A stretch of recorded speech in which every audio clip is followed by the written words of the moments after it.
sobre comidas en el cancionero popular de la Subbética.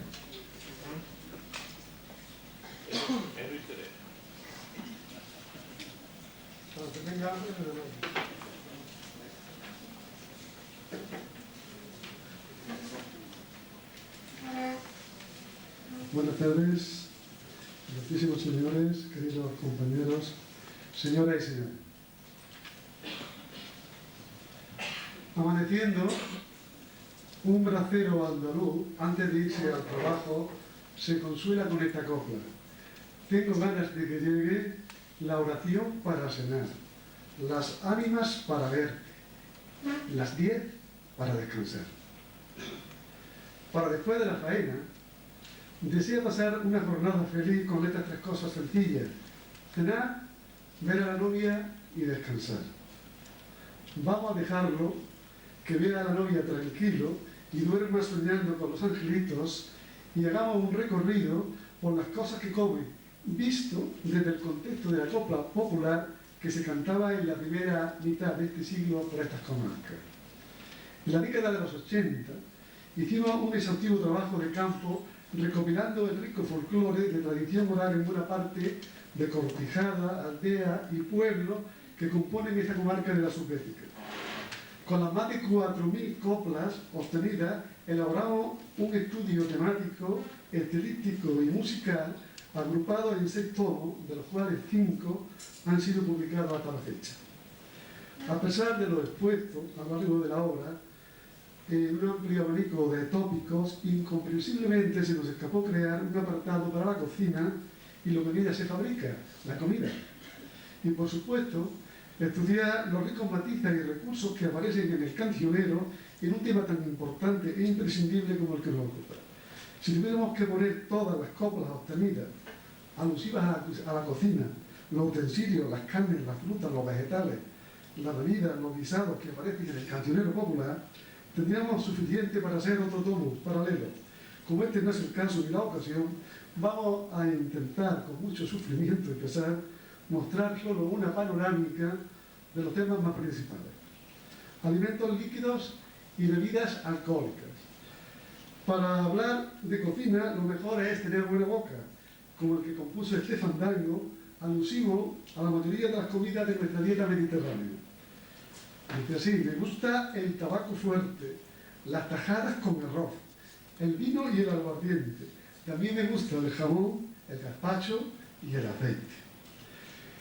Los productos de nuestra tierra no podían estar mejor definidos: vino de Lucena, aguardiente de Rute, jamón del Parque Natural, no de los Pedroches, gazpacho cortijero y el dorado aceite de nuestros olivos, porque de momento duchan nuestros agricultores.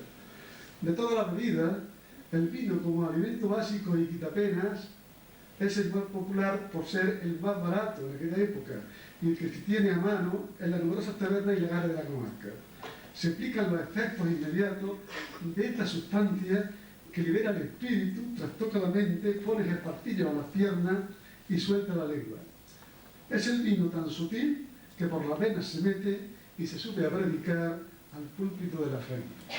Y por eso se desea: mi compadre se ahogó en un tinajón de vino.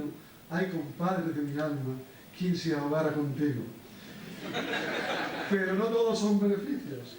El abuso lleva al vicio y este a la adicción, llegando a la borrachera. En la casa que tú entraste, de comer te dieron peras y después te dieron vino para que me aborrecieras. Borracho me acosté anoche, borracho me levanté. Será castigo de Dios que siempre borracho esté. Aunque haga lo que se haga, siempre habrá un adjetivo en aquellas lenguas piperinas que no paran de moverse. Es por lo que este andaluz exclama y expone: si me paseo, soy tono; si bebo vino, borracho; si voy a misa mayor, me dicen que soy beato. Su buena mujer lo exculpa de esta manera: si mi marido es borracho, la culpa la tiene el vino; si el vino no emborrachara, borracho no es mi marido.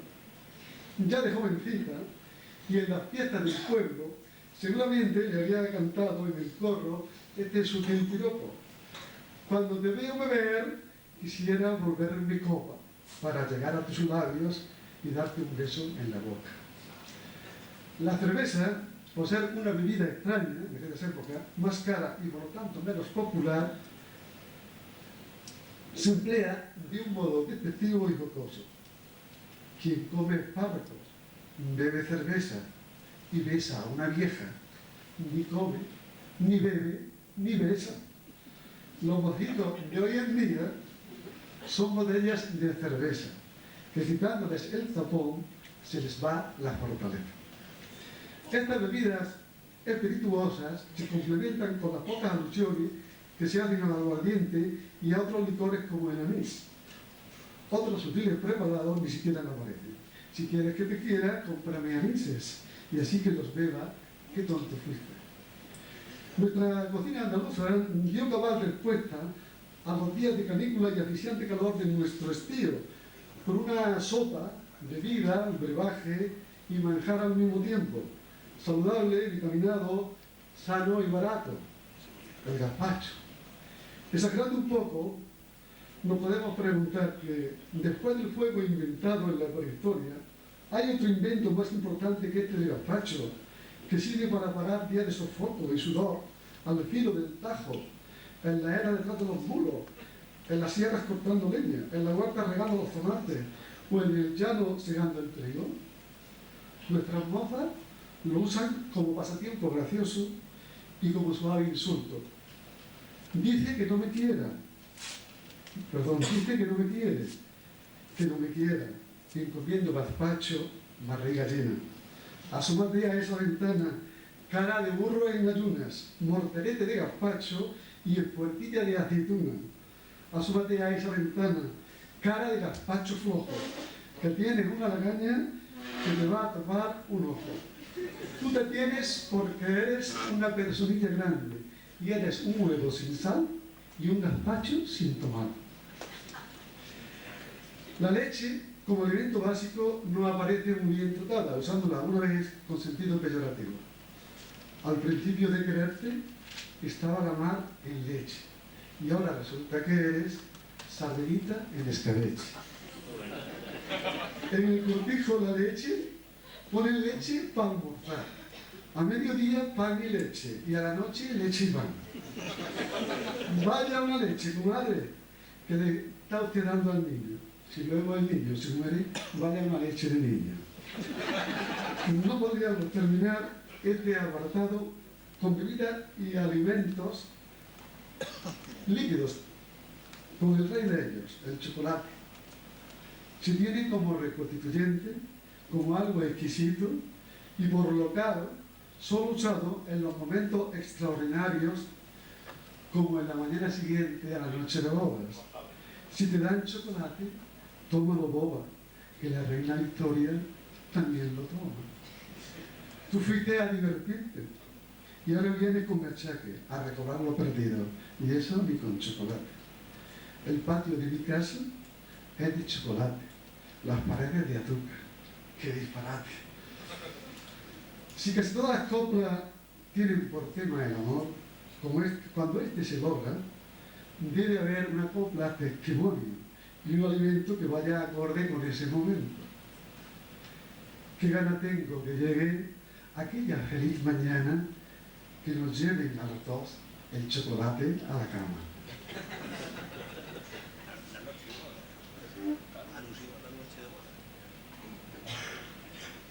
Condimentos. Los condimentos y especias no pueden faltar en una comida por muy pobre que ésta sea. La sal, básica en nuestra cultura, se transforma en salegro, gracia y garbo. Dicen que no tengo sal y tengo mucha. La gasto para quien quiero, en persona que me gusta. Dicen que no tengo sal, y tengo sal y salero. Pásate por mi bazar, que tengo un salero entero.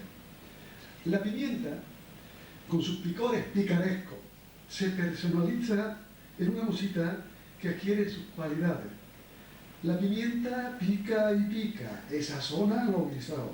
Y siendo tú tan chiquita, me tienes sazonado. Sin embargo, el condimento más popular es la canela. Piropos como canela en rama, flor de la canela, suspiritos de canela, nos hablan de unas coplas contaminadas del tema flamenco, donde la canela es usada con sentido erótico, además de un sentido social.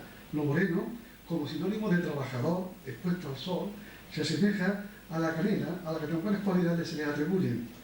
Mi suegra no me quiere porque soy morena y pobre. Más morena es la canela y la comen los señores. Mi suegra le dio embarazo y le dio por comer canela, por eso tiene su hija tan dulce la delantera. Sus pelitos de canela salen de mi pecho tristes y se meten en el tuyo como granitos de alpiste. Sus pelitos de canela tengo del arte a beber, por ver si con la canela me tomas algún querer. Pan, aceitunas y huevos. El pan, al que hoy tanto asco hacemos,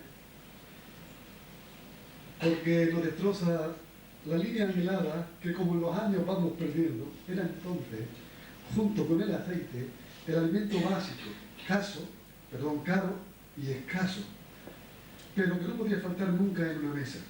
Se sigue usando con los mismos tópicos que hasta ahora hemos visto, con sentido picaresco y con fina gracia, con la intención de hacer reír al auditorio. Cuando paso por tu puerta, llevo pan y voy comiendo, para que no diga tu madre que con verte me mantengo. Ya no quiero más pan tuyo, que es amarga corteza, ni más amores contigo, los que he tenido me pesan. El valor de este alimento básico se pone de manifiesto en estos consejos. Como sustituto de un novio, para aquella mocita que no lo tiene: mocita, si queráis novio, hacedlo de pan y queso, porque los niños de hoy dicen que no están para eso. Se compara con la palabra más grande, el amor. El amor es como el niño que se enoja y tira el pan, y haciéndole un cariño, se lo come y pide más, sirviendo inteligentemente para aplicar el ladrido de los perros y al mismo tiempo como lección de lo que debemos hacer ante la amenaza y la violencia. Si oyes ladrar a un perro, un consejo te voy a dar: en vez de tirarle piedras, dale un pedazo de pan. Las aceitunas, otro alimento básico de la dieta mediterránea, se usa como regalo cuando hay buenas intenciones. Como sé que te gustan las aceitunas, debajo de la puerta te meto algunas. O como insulto, cuando se ha fracasado en las relaciones, poniéndose de manifiesto al mismo tiempo el maltrato de la mujer, un asunto tan de moda en los medios de comunicación de hoy. Por algo será. Y se tenga acá membrillo corcho y aceituna zapatúa, permita Dios que te cases con uno que te sacúa. Y como complemento los huevos, que sirven como medicina para aclarar la voz ronca de tanto canto, o como broma del hígado. Ahora sí que canto claro, porque me he comido un huevo que me dio una serrana al pasar un arroyuelo. ¿Sabes algo que me atrevo, morena, por tu querer? A comerme un par de huevos fritos en una sartén. Productos del mar.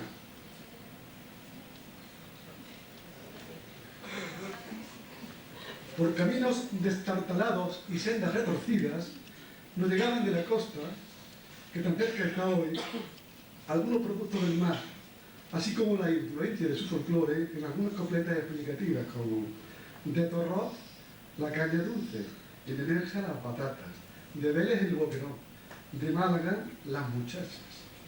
En el mar se crían peces y en la orilla caracoles, que precisamente son los más finos que se comen. Aparece el boquerón, en un aspecto de fantoche, cuando está embarduñado de harina. A mi suegra la metí de cabeza en un bidón, y cuando salió de allí parecía un boquerón. La sardina, deformada ya en su fritura, sirve como metáfora. Asómate a esa ventana, cara de sardina frita, que cada vez que te veo se me revuelven las tripas.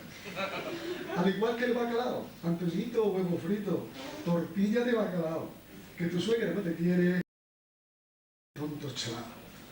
La salsa de pescado la encontramos usada con poco valor. Le pregunta a la gente y el mundo te ha equivocado, que yo a ti no te quería ni para salsa de pescado. Derivado de la matanza. A lo que tanto se echa mano en los fríos días de invierno: tortillas, jamones, tocino, manteca, chorizo y una larga lista. Productos que se usan de nuevo con sentido de guasa y espíritu socarrón. Eres más fea que un cuco, más negra que una morcilla, y te quieres poner blanca a fuerza de mantequilla. A las mujeres le pasa lo mismito que al jamón. A lo primero está el mago, después queda el huesarrón.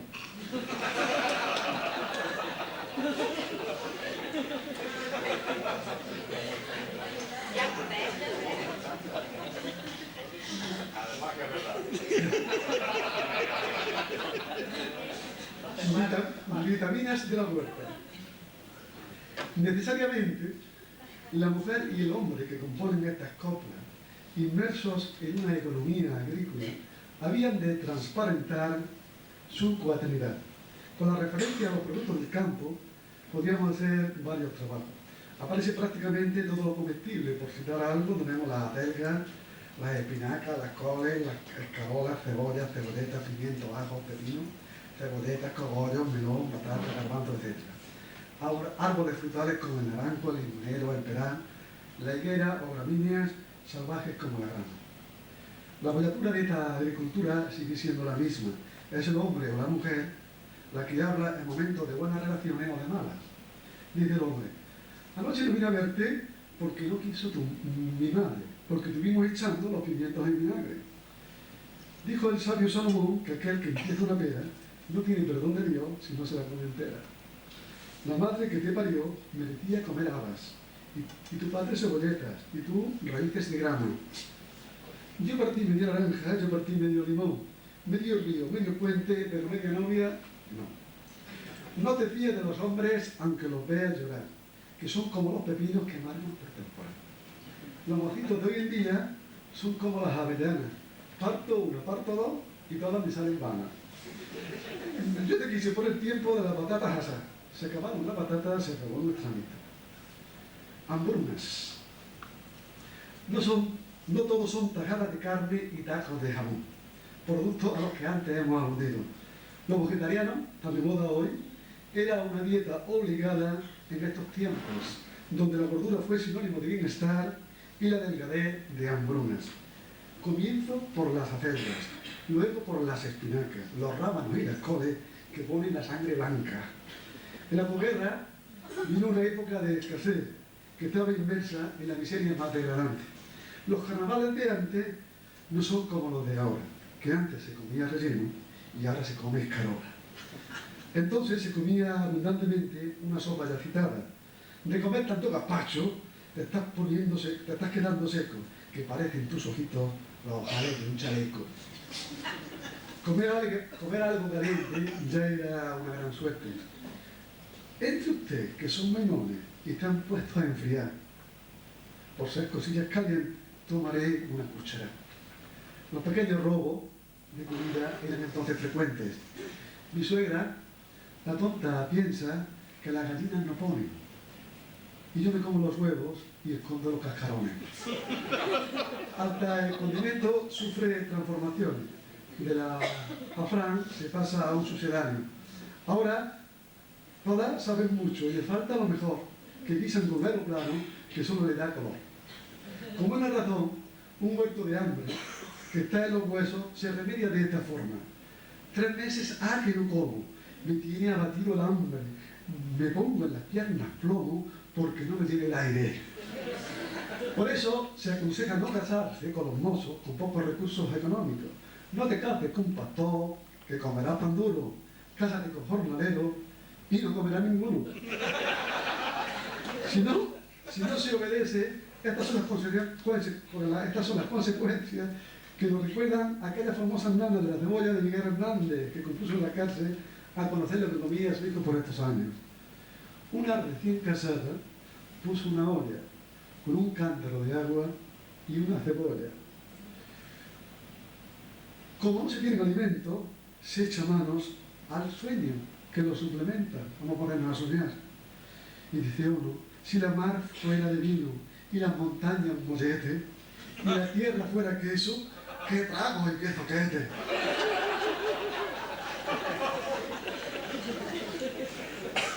La mejor medicina para curar estas carencias era la broma. Reírse de nosotros mismos es una terapia reparadora de ánimo y necesidades. Si mi marido se muere, no es por falta de alimento, que a la carnicera tiene un tomate y un pimiento. El corazón de una pulga, decía uno muerto de hambre, sabiéndolo gobernar, tiene un almuerzo y merienda, y una cena regular. El amor no correspondido. El amor siempre ha producido estas paradojas. Se empieza por disfrutar y se termina en muchas ocasiones sufriendo, porque lo que empezó cocinándose con tanta ilusión muchas veces estaba contaminado y estropeó el guiso. Lo mismo me da que deje como que pase de largo. Si tengo pan, echo sopa. Y si no, me bebo el caldo. Anda, vete de aquí, mulo, que yo no vendo salvado, que el poquito que tenía se lo amasé a mi cuñado. Tirarse los platos a la cabeza es una frase de éxito en las discusiones de los matrimonios, pero que también sirve para las abuelas que están disconformes con la elección hecha por su nieta. Anoche me salió un novio y se lo dije a mi abuela, que estaba comiendo sopa y me tiró la cazuela. Te dieron calabaza. El tópico de las calabazas, como símbolo de amores que se niegan, es otro tópico. Generalmente la copla se pone en la boca de un mozo. Si me dices calabaza, me las comí con vinagre. Los besos y los abrazos, que te los quite tu madre. Me dices las calabazas, me las comí con pan tierno. Mejor quiero calabaza que una mujer sin gobierno. Me dices las calabazas y me las comí con vino. Mejor quiero calabazas que yo casarme contigo. Me gustan las calabazas, las que me pone mi madre, las que mi madre me trae, las que me dan las mozuelas que malamente me caen. Aunque la moza tampoco se queda atrás, dice ella. La flor de la calabaza es una flor suave, que se la toman los hombres como si fuera jarabe. Mi padre es hortelanito, calabazas ha sembrado, pero mi mula está engorda como la que yo le he dado. De pensar en ti, no como. El enamoramiento puede llegar a afectar gravemente el estado anímico de los enamorados, produciéndose la pérdida de apetito como primer síntoma de un cuadro de pena generalizado. Ni contigo ni sin ti, mi pena tiene un remedio. Antes sin ti no almorzaba, ahora ni almuerzo ni ceno. Aunque me vea amarilla, mis labios no comen cera. La raíz de tu querer me tiene de esta manera. Amor mío, come y bebe, por mí no tengas recelo, que me tienes más segura que el agua en el arnero. Me invitaste a tu mesa y yo me senté a comer. Hago que como y no como, de pensar en tu querer. Otro cantante se sale por la tangente para demostrar que el amor del mozo no es alimento. Y si no creas que tu querer me estaba a mí manteniendo, a mí me mantiene Dios, que mantiene al mundo entero. A mí no me quita el sueño ni las ganas de comer, que me hayas querido tanto y ahora no me puedas ver. En este estado anormal se puede llegar a maldecir a las personas o cosas que nos producen la pena. Así una mujer exclama, renegando su suerte de cocinera y enamorada: malhaya la cocina, malhaya el humo, malhaya quien se fía de hombre ninguno. Dice la pobre. Mientras que un hombre echa en falta complemento para su hombría y para su estómago. Sin mala puñalada le den a una olla sin tocino, a una cama sin mujer y a una botella sin vino.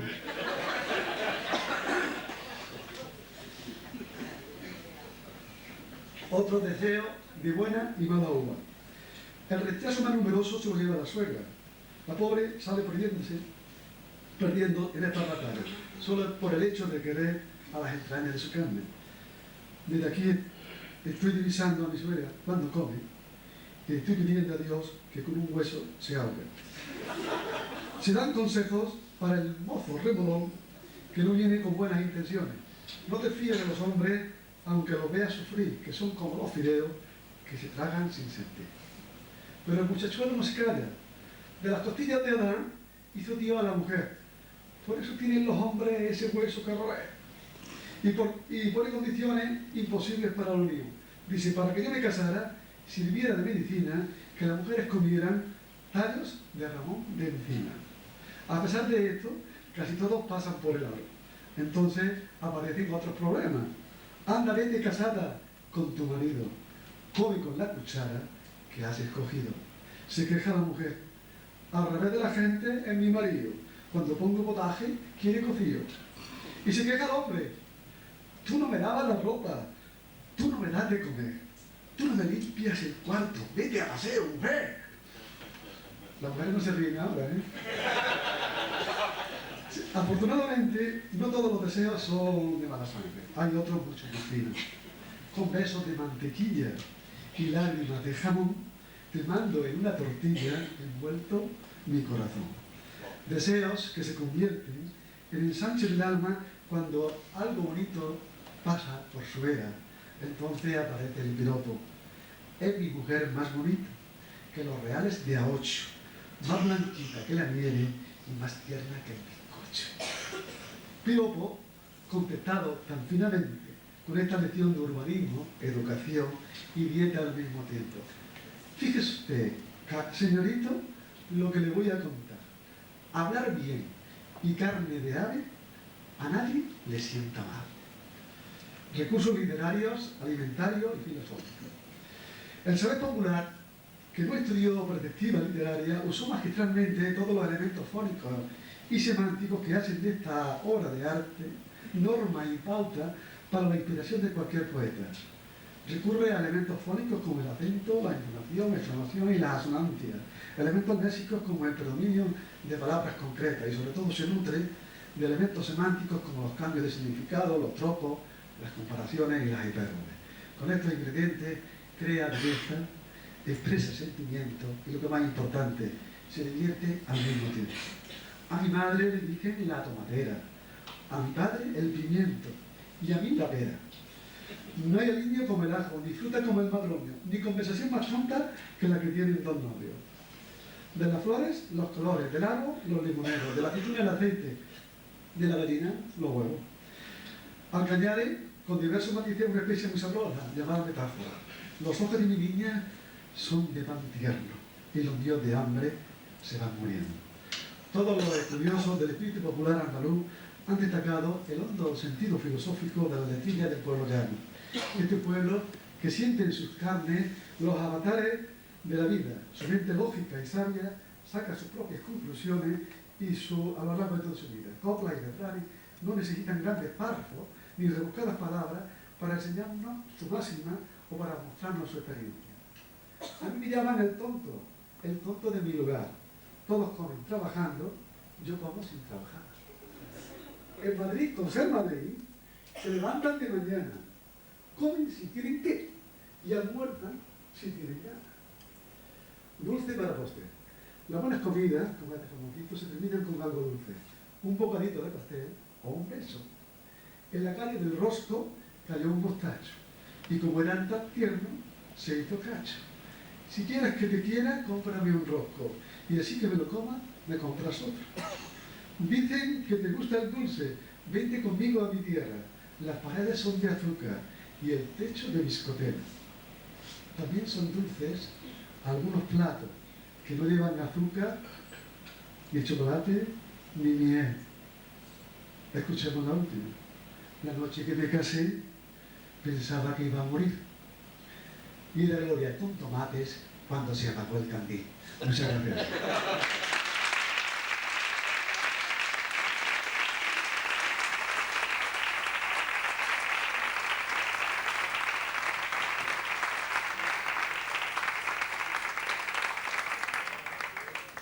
Agradecemos a don Enrique Alcalá Ortiz esta sabrosa comunicación tan seria como divertida que nos ha traído de Priego y que se puede hacer, como él la hace, extensiva a todo el territorio de la Subbética. Quienes conocemos a don Enrique y sabemos de él que tiene escritos varias decenas de libros, entre los que sobresalen algunos como en varios volúmenes, como el Cancionero Popular de la Subbética, no nos extrañamos de que haya traído esta comunicación tan completa, aplicando parte de este cancionero popular al asunto, al tema gastronómico. Menos mal que nos ha cogido a una hora en que los estómagos están saturados. Gracias, Enrique. A continuación, la ponencia de don Manuel Moreno Valero datos para la historia de la iglesia de Nuestra Señora de la Expectación nos lo va a leer don Julián García.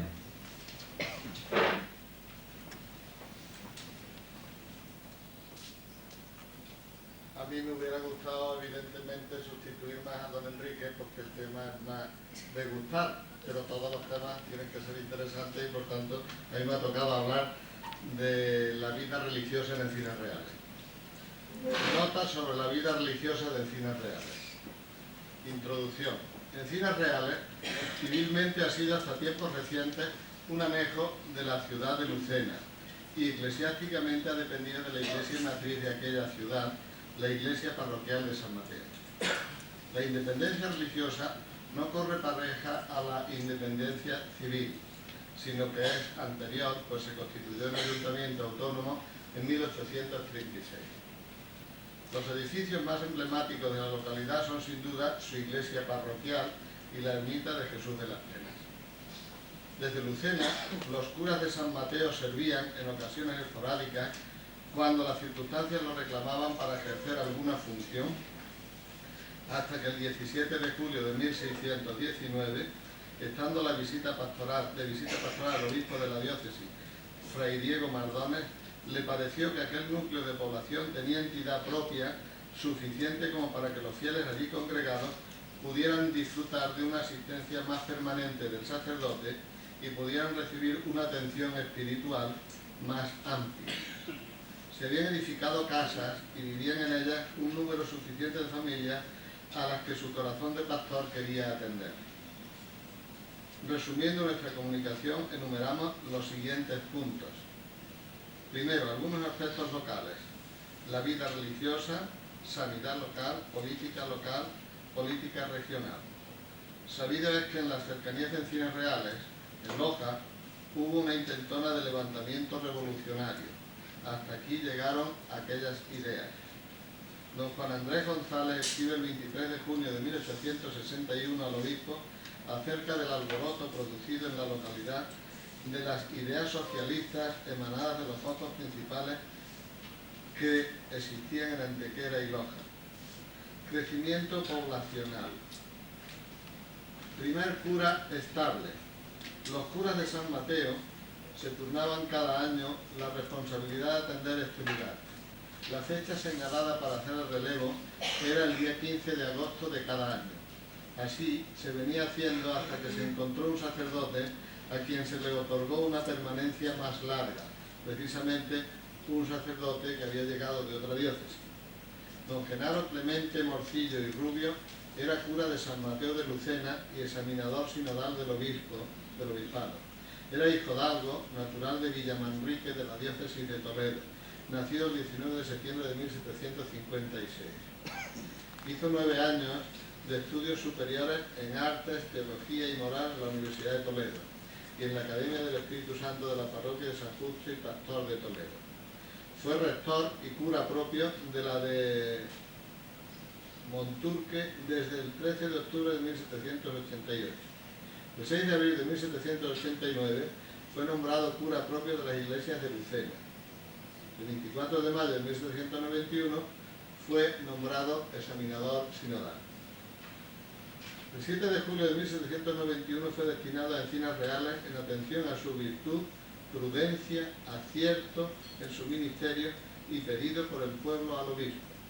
Monseñor Caballero y Góndola, teniendo en consideración la anuencia de los curas de San Mateo y la del referido don Genaro, junto con los votos favorables del mismo pueblo de Encinas Reales, que aclamaba y amaba al expresado don Genaro por su virtud, prudencia en su ministerio y otras prendas que le adornaban, como el informe que había recibido del misionero apostólico, que acaba de practicar allí la Santa Misión, mandó que continuara en su cura de almas con destino en el citado pueblo de Encinas Reales, sin hacerse uso del turno hasta que mandemos otra cosa. La aceptación por parte de los filigreses era tan positiva que además de aportar los 150 ducados, se hicieron cargo de las obras y reparos de la casa que el duque de Medinaceli había donado para la residencia de los curas. No obstante, don Genaro solicitó al obispo Agustín Allesterán que interviniese ante el duque de Medinaceli para que señalase renta para la precisa sustentación. Este sacerdote fue el único que había servido a la iglesia de Encinas Reales por más de 5 años, hasta que una enfermedad le hizo estar en Sevilla y Villamanrique de los Infantes y no residir allí. La razón era el clima, pero también la actitud de algunos moradores.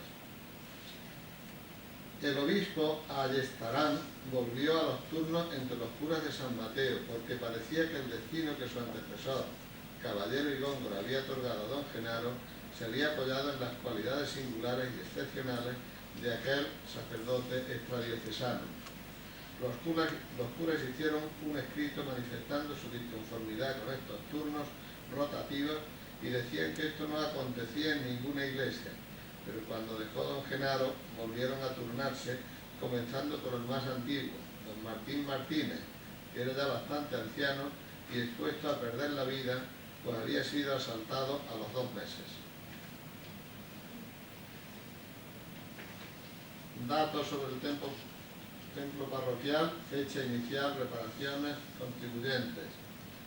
Cuarto, religiosidad popular, número de cofradías y antigüedad, orden y preferencia de las cofradías, especialmente. Esto es un resumen de los capítulos que él trata en su largo estudio. Dentro del espectro cofradiero de Encinas Reales debemos destacar 3 cofradías: Jesús Nazareno, Jesús de las Penas, Virgen de los Dolores. Fiesta del Corpus. En Encinas Reales existió la Cofradía del Santísimo Sacramento al menos desde 1750 y, según hemos observado, se rehizo en tiempos muy recientes, lo que nos da pie para decir que en torno a la fiesta del Corpus Christi se fueron originando unas costumbres populares no de todo a gusto de los sacerdotes del momento. En este sentido, hemos encontrado unos datos que aportamos por el interés que pueden tener para el estudio del folclore provincial. De un informe del final del siglo XVIII, cuando las ideas ilustradas luchan contra todo lo que es popular, también aquí, en un extremo de la diócesis encontramos resabios de ellos. Entrecomillado, algunos hombres de aquí, que por lo general son los más viciosos, como estoy informado, salen vestidos con trajes ridículos de máscara o mojarrilla, que vulgarmente apellidan con los nombres de diablillos. Estos, con las caras tapadas y una vejiga soplada en la mano, andan la mañana de este día cruzando la procesión, entrándose en las casas y con el descuido de llevar las caras cubiertas se determina a cometer otros excesos que usted puede pensar. Quitan a los fieles la devoción, adoración y veneración que Jesucristo sacramentado exige de los católicos en el magnífico triunfo con que se presenta en este día por nuestras calles y plazas. Y tal vez ha llegado el exceso de estos hombres a tal extremo, me horroricé cuando lo entendí, que se han entrado en la iglesia en ocasión que el cura está en la misa o en otra ocupación que no pueda oponerse a sus insultos y se han subido al púlpito, se han sentado en los confesionarios haciendo ademanes y figuras de manera que inquietaban a todos los asistentes en el templo. Y el apéndice dice, en un apéndice damos los nombres de todos los sacerdotes que han ejercido su pastoral en esta localidad. Cuando se publiquen las actas tendrán cumplida información de todos estos aspectos enumerados. Gracias.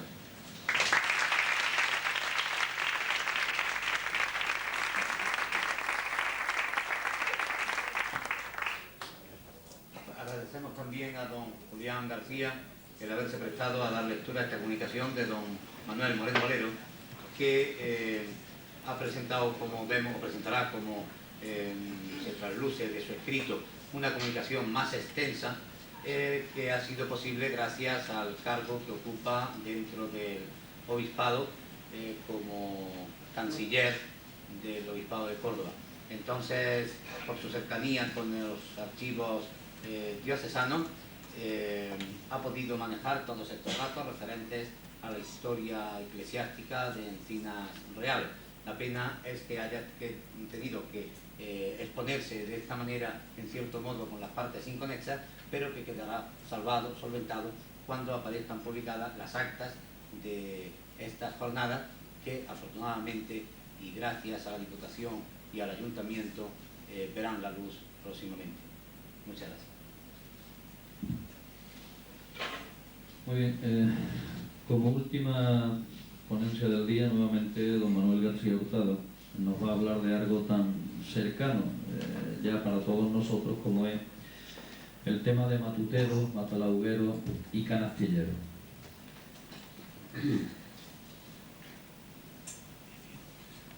Bueno, pues buenas tardes otra vez. Vamos a hablar solamente de los matuteros porque el tiempo, y por no agobiaros, no permite más. Ya mataron a Frangollo, el guapo de Misinas Reales, aquel que venía vendiendo tabaco por los lagares.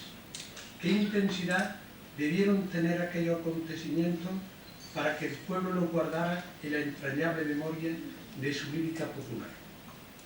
¿Cuánta profundidad tuvieron tan azarosa vivencia para que el poeta la plasmara en los ritmos de sus estrofas? Y el pueblo lo hizo suya en la forma más sutil y emotiva que la actividad humana posee, la copla. Y la canción brotó del sentimiento a los labios, haciéndose imperecedera en los coros infantiles, en las plazas de los pueblos, en las cocinas de los cortijos y en las faenas aceituneras. Y hoy día, fiel a su vocación de pervivencia, la copla ha sabido adaptarse a la nueva tecnología para navegar por el Internet como el buque insignia de la economía de subsistencia de todo un pueblo a lo largo de varios siglos de su corta existencia. Si las señas de identidad de los grupos humanos vienen determinadas por las características más genuinas y diferenciadoras, la actividad matutera, matalugueros y canastilleros, constituye sin lugar a dudas uno de los motivos heráldicos a plasmar en el imaginario escudo heráldico que quiera representar la vida profunda, real y cotidiana del pueblo de Misinas Reales. Porque además de la importancia antropológica de tales actividades, tenemos que resaltar que la circunstancia de que dichas faenas solo se realizaron de una forma sistemática en dicha villa, sin que los pueblos comarcanos se hayan dedicado en tiempo alguno a tan singulares labores ocupacionales. Los matuteros. A mi modo de entender, los matuteros fueron unos hombres humildes, intrépidos, menesterosos y valientes que escribieron las páginas más emblemáticas de la crónica oscura de Misinas Reales y que como tesera imprescindible fueron configurando el inquietante mosaico de la España dura, agara y punzante de todos los tiempos.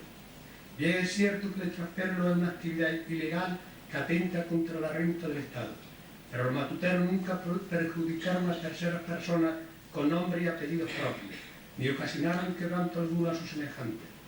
Verdad es que el contrabando tabaquero estaba perseguido por la legislación vigente de cada época, pero no es menos cierto que aquellos hombres se aventuraban en tan peligrosa industria obligados por la injusticia social, el paro agrícola y por lo más humillante de la miseria. Llegado a este punto, consideramos finalizada esta breve fase introductoria y pondremos el talante, la actividad y las condiciones de vida de los matuteros que por su propia importancia específica constituirá la parte fundamental de este trabajo. Los contrabandistas o matuteros a los que venimos refiriendo traficaban esencialmente con tabaco y ello a lo largo de varios siglos, por lo que por cuestión de metodología expositiva, tan largo periodo de tiempo lo dividiremos en tres etapas. Primera, el primer periodo del extracterno no sabemos si acierta cuando tuvo lugar su inicio, pero sí tenemos en consideración que el núcleo poblacional de Misinas Reales fue tomando consistencia permanente a partir del siglo XVII y que el monopolio del tabaco se estableció en tiempo de Felipe IV en la misma Centuria, podríamos considerar que el contrabando tabaquero se manifestó paralelo a la existencia de la villa, aunque en honor a la verdad no se tienen noticias documentales al respecto hasta la penúltima década del siglo XVIII, según consta en una escritura pública por la que determinados vecinos se comprometieron a dejar el fraudulento negocio del tabaco. Una copia de la escritura a la que hemos aludido, publicada por Fernando Ortega, constituye un valioso documento que se encuentra en el libro de testamento desde el año 1782 hasta el 1786 en el archivo parroquial de Misinas Reales, escrito que trataremos de analizar detalladamente porque su detenido estudio nos aporta sustanciosos conocimientos acerca del asunto que estamos tratando. No cabe duda que el fraude del tabaco debió adquirir una proporción alarmante ya que para su persecución tuvo que tomar parte el propio Carlos III en la persona de Pedro López de Lerena, intendente de Sevilla, quien comisionó al coronel Juan de Ortiz como comandante de la tropa encargada de la persecución de los contrabandistas. El 17 de septiembre de 1884 celebró reunión el Cabildo de Encinas Reales con la asistencia del mencionado coronel, el reverendo cura don Juan Cuenca Gálvez, los testigos Julián Jiménez Prieto, Clérigo Prevíster y Juan Terte, a la sazón capitán de dragones de Villaviciosa, y así como numerosos vecinos de la población. En dicha sesión se puso de relieve que muchos moradores se dedicaban a la introducción, compra y venta fraudulenta del tabaco, que sus excesos habían dado motivo a que el monarca tomara las más severas providencias contra esta clase de gente y que el coronel Ortiz diligenciara lo necesario para erradicar tal fraude, pero que dicho jefe, usando de su piedad, concedía suspender la persecución de los contrabandistas a fin de conseguirles el indulto mediante las siguientes estipulaciones. A. Se comprometieron a que ningún vecino continuara defraudando las reales rentas del tabaco, ni alguna otra. Que si alguno incurriera, B. Que si alguno incurriera en dicho delito, los mismos moradores lo capturasen, y si no pudieran hacerlo, que comunicaran sus nombres y apellidos a las autoridades correspondientes. C. Que lo responsabilizaban de que ningún contrabandista forastero morase en la localidad.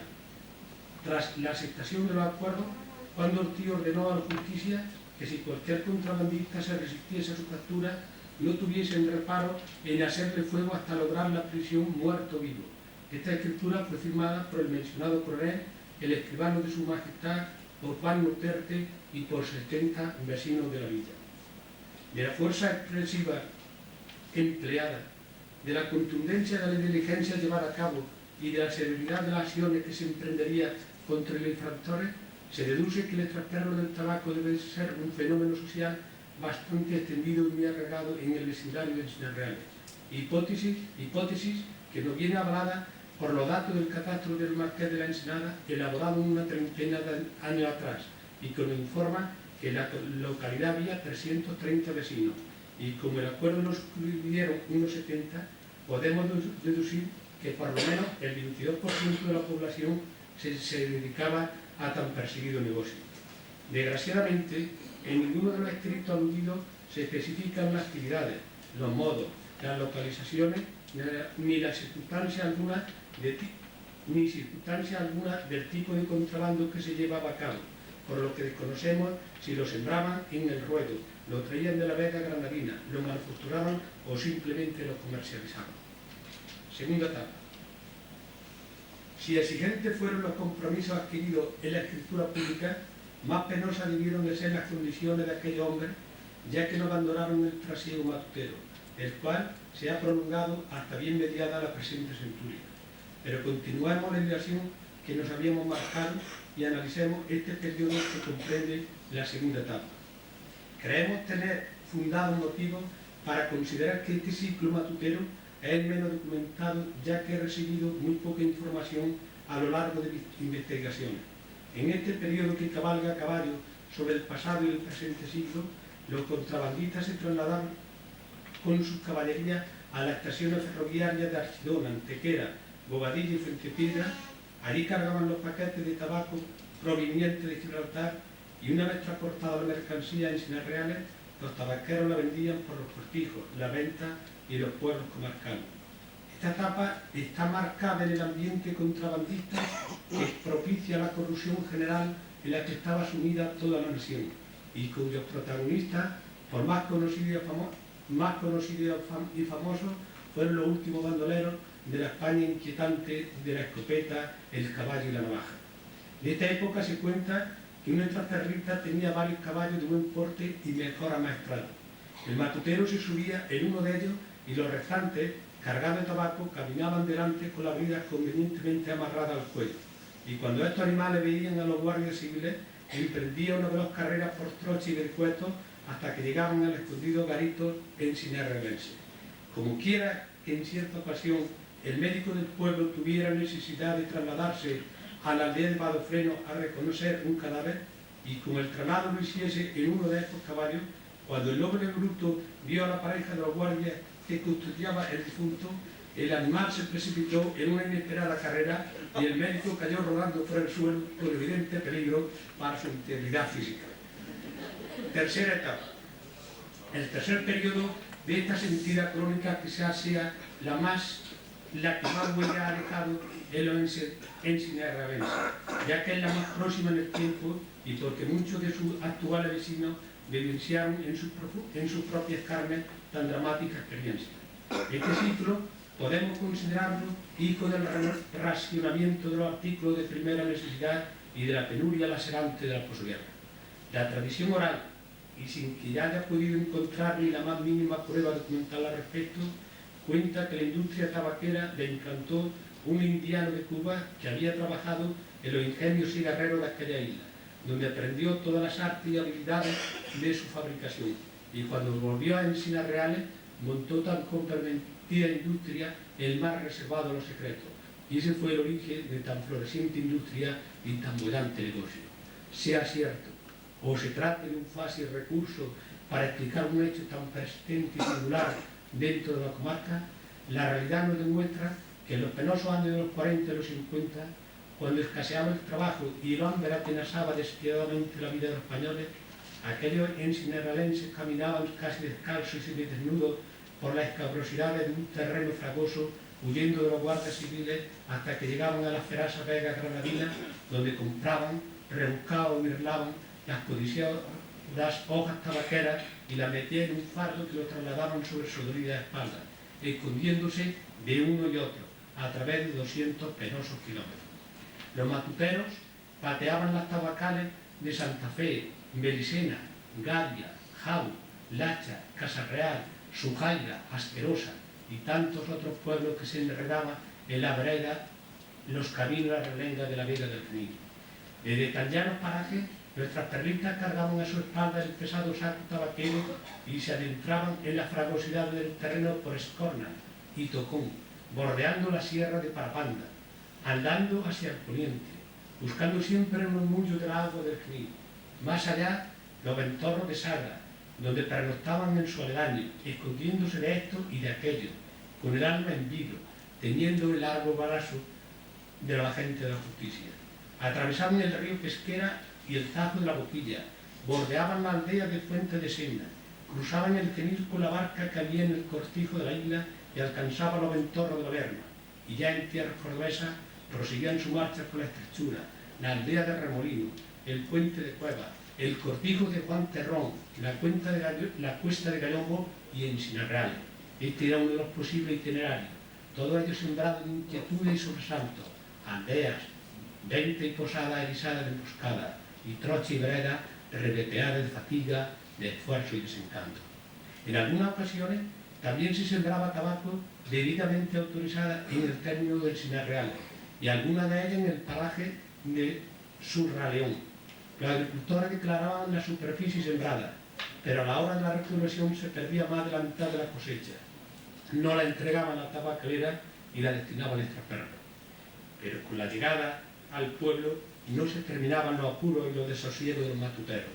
Tenían que ser extremadamente cautos y sumamente sigilosos porque la Guardia Civil vigilaba continuamente, controlando con eficacia los pasos y los trasiegos de uno y otro.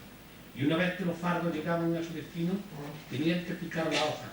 Para ello ingeniaron unas cuchillas que accionadas manualmente cortaban la hoja del tabaco y sus picaduras caían en un recipiente con fondo agujereado por donde se cribaba la impureza de tan codiciosa materia prima. Estos rudimentarios artilugios estaban escondidos en los cuchitriles más inverosímiles y humildes que se puede imaginar, en cuadras derruidas, posibles abandonadas, almazaras ruinosas, chozas campestres o en miserables cortejillos emplazados en los parajes más escondidos del término. Y según me comentó Ramírez Campos, quien con tanto conocimiento y generosidad me ilustró sobre el tema, en una dependencia del Salón del Cine había instalada media docena de mesas con su correspondiente guillotina para picar tabaco, poniéndose en funcionamiento durante la proyección de las películas. Pero estas instalaciones tenían un carácter itinerante, porque sus burdos armatoste cambiaban continuamente de ubicación para camuflarse y burlar la pertinaz vigilancia de los civiles. Una vez que se obtenía la picadura, se ennegrecía con granza de café y le añadían nitrato para quitarle la humedad y hacerla un poco más combustible y un tanto más agradable. Y se pasaba el paquetado, donde las habilidosas manos prensaban una y otra vez el tabaco hasta que consiguió una presentación lo más similar a la de la tabacalera. Prueba irrefutable es el paquete que nos ha dado nuestro buen amigo, que nos ha prestado Juan Muñorti, de que este no lo hacía la tabacalera, se hacía aquí en Sinarreal. Si, Es de los peores. de los peores que había. Si mérito tiene el envoltorio, más mérito todavía tiene lo que hay dentro. Y se pasaba al empaquetado, donde las habilidosas manos prensaba una y otra vez el tabaco hasta que conseguía una presentación lo más similar a la de la tabacalera. Y cuando el paquete estaba casi lleno de matute, lo emboquillaban. Operación consistente en rellenar la boca del envoltorio con tabaco bueno de los estancos, con el objetivo de pitar al más sagaz de los fumadores. Al principio, los matuteros compraban los forros usados que desechaban los usuarios de los estancos, pero cuando el negocio tomó mayores proporciones, nuestras perritas usaban envoltorios que le elaboraba la imprenta y consiguieron tal pericia y perfección que era muy difícil distinguir los forros de la tabacalera de los que utilizaban los contrabandistas. ¿Qué pericia alcanzaron las laboriosas manos del sinarrodense? ¿Qué calidad en la picadura y qué perfección el prensado? Y de esta manera consiguieron unos paquetes de matute con la misma presentación que lo que elaboraba la propia tabacalera. Pero no solo preparaban paquetes, las hojas más buenas, las de mayor calidad, las dedicaban para los cigarros puros, los cuales no tenían nada que envidiar a los que venían de la misma Habana. Ya elaborada convenientemente la mercancía, se iniciaba el proceso de distribución y venta a través de hombres decididos y con los suficientes redaños para desafiar todas las vigilancias posibles y colocar el tabaco en los cortijos, en la venta, en las posadas, en las tabernas y a los mayoristas arriesgados que distribuirían el matute a lo largo y ancho de la España escasa y mísera de la posguerra. Y de nuevo sale a nuestro encuentro la coplilla y el frangollo, porque la honda sabiduría de la una y la recia personalidad del otro nos atrae y nos seduce, colándosenos por el lado del corazón. Gracias a esta estrofa, sabemos que el frangollo fue un matutero que anduvo en el trapicheo del tabaco y que la voz del poeta lo ha convertido en todo un símbolo de una actividad deplorable a la que tuvieron que dedicarse muchos de sus paisanos. Y la coplilla sigue mostrándose generosa dentro de la parquedad de su extensión.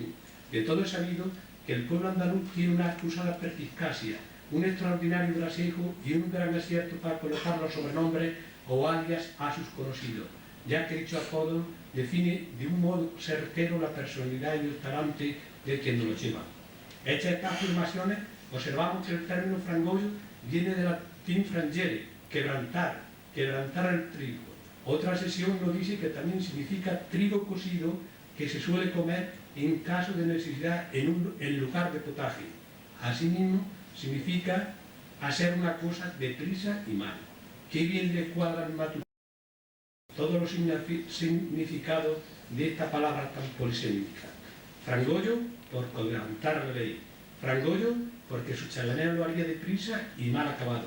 Pero considero que le adjudicaron tan acertado sobrenombre porque en su casa, debido a la extrema necesidad, se comería con mucha frecuencia trigo cocido en lugar de potaje. El guapo de Sinarreal.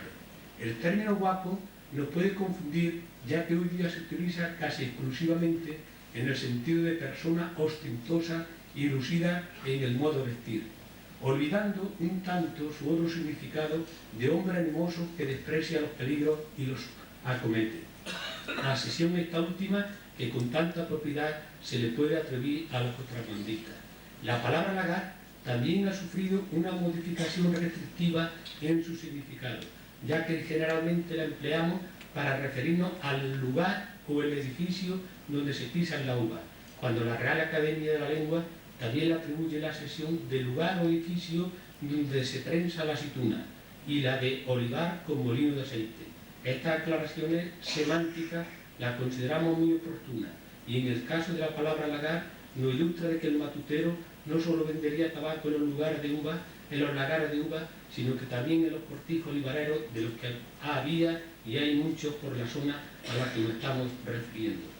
Por lo que he podido descubrir en mis investigaciones, pienso que los matuteros no fueron contrabandistas profesionales de gran envergadura, sino simples y humildes jornaleros que, debido a las miserables condiciones de vida que sufrían, tuvieron que dedicarse al extractarlo del tabaco, pero en cuanto conseguía un puesto de trabajo, abandonaba sus actividades legales para reintegrarse a la faena agrícola.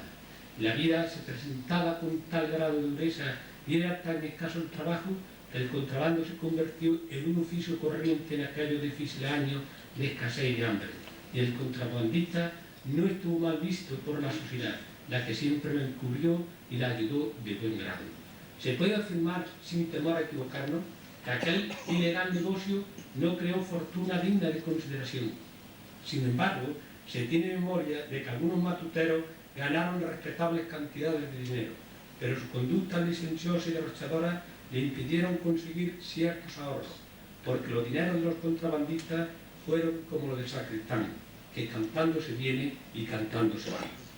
Aunque los matuteros estaban muy vigilados y estrechamente acosados por la Guardia Civil, no se tiene noticia de grandes y sonados juicios, y mucho menos de graves sentencias. Lógicamente, no tiene nada de extraño que más de uno y en más de una ocasión durmieran algunos días en el cuartelillo arrestados por sus delictivas ocupaciones. En cambio, se sabe que varios de ellos tuvieron que emigrar por modo de hostigamiento a que estaban sometidos por parte de los agentes de la justicia. Desde que me decidí a investigar la vida y obra de los matuteros, me hice el propósito de adueñarme de la función del fiel de los hechos, ciñéndome en toda ocasión a la estricta realidad de los acontecimientos, dejando a este trabajo ayuno de fantasía imaginativa y poniendo todo mi esfuerzo en redactarlo de la forma más real, verídica y equilibrada que mi noble ideal conocimiento me ha dado a entender. Soy consciente de que un tema tan amplio no se puede completar en un espacio tan reducido como el que se dispone para una comunicación en un congreso. También comprendo que serán muchos los aspectos que faltan por reseñar, pero he creído necesario dejar constancia de unas personas y de unas actividades que considero sería una gran injusticia negársela al conocimiento de las futuras generaciones y mucho más doloroso sepultarlas para siempre en la fosa de la indiferencia y del olvido. Gracias, muchísimas gracias.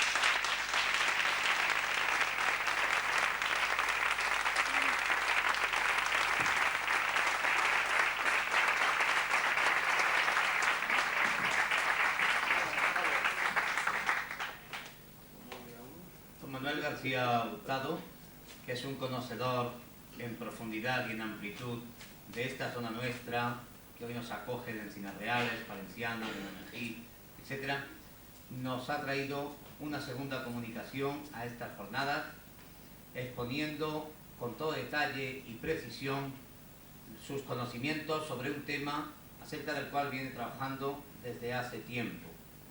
Comenzó, y nos dimos cuenta de ello, cuando publicó aquella novela histórica llamada Tierras del Sur, donde ya se hablaba en cierto modo de bandoleros y de personajes al margen de la ley, pero al margen de la ley no impulsados por una ansia de hacer el mal, sino, como él muy bien ha dejado dicho, llevados por la necesidad, por la falta de trabajo, por el hambre y por otras injusticias sociales hoy afortunadamente remediadas.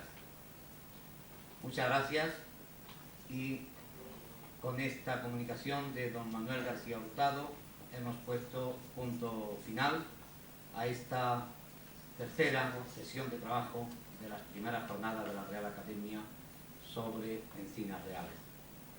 Con permiso, quizá el más viejo de todos los Encinas Reales que hay aquí. Darle las gracias a Manolo por la forma en que ha tratado el tema del matuteros, porque la mala prensa que tenía Encinas Reales siempre no ha sido nunca verdad. Como él lo ha tratado, se puede hablar de eso. Ha sido eso, no ha sido ni el matutero, ni es como el toco mocho activo, que aprovecharse de lo que han querido aprovecharse. Eso puede que sí, tanto en el tabaco como en la matalaúva, como en todas las demás cosas. La matalaúva, que es el tema que es el pedir anís comercial, al 30, al 40 o al 60%, a la mitad en relación al precio vigente en aquella época. Pues había que hacerle algo para podérselo servir a aquella hora. Pero la forma con que lo he tratado es la exacta, no la que había otro tiempo y otro caso. Vamos, ha sido tan romántica, tan bonita y tan atractiva, sí, que yo lo que digo es por qué organizamos en el Cine Arrabes unos cursos de verano sobre matuteros y matadores, porque a veces la vida... Hombre, es verdad que hoy ya ha salido todo, ha salido todo, porque de la Matalaúga esta mañana hablaron de la mina de la Matalaúga, que efectivamente es de donde se le acaba el tinte para pintarla. Nosotros hemos tenido, yo creo que era imprescindible, perdón un segundo, hemos tenido el gusto de regalarle a la señora un canastillo, muestra de los que se hacían entonces, que todavía afortunadamente nos queda alguien que sabe hacerlo. Ahora alguna de nuestras guapísimas azafatas le va a hacer entrega a Ángel Aroca de uno más grande, un canasto más mayor que tenemos ahí para la sede de la academia. Os traéis el canasto, por favor, se lo dais, Ángel. Y evidentemente es verdad que tenemos gente con suficiente conocimiento como para hacer, pues yo qué sé, un curso de 14 o 15 días sobre este menester. Estaría magnífico. Vicente, la Matalaúga se pintaba con amarillo rey. Eso no era lo... Y claro, como la Matalaúga ya se había sacado el trasto, no pesaba como la nueva. Y entonces, para originar un peso parecido a la actual, pues había que echarle tierra, que era parecida al mineral aquella, tierra mineral, y ya se equilibraba el peso de la pared de Matalaúga, que pesaba 28 kilos, cuando se estiraba pues pesaba 22, y había que echarle 6 kilos de aquello para que pareciera.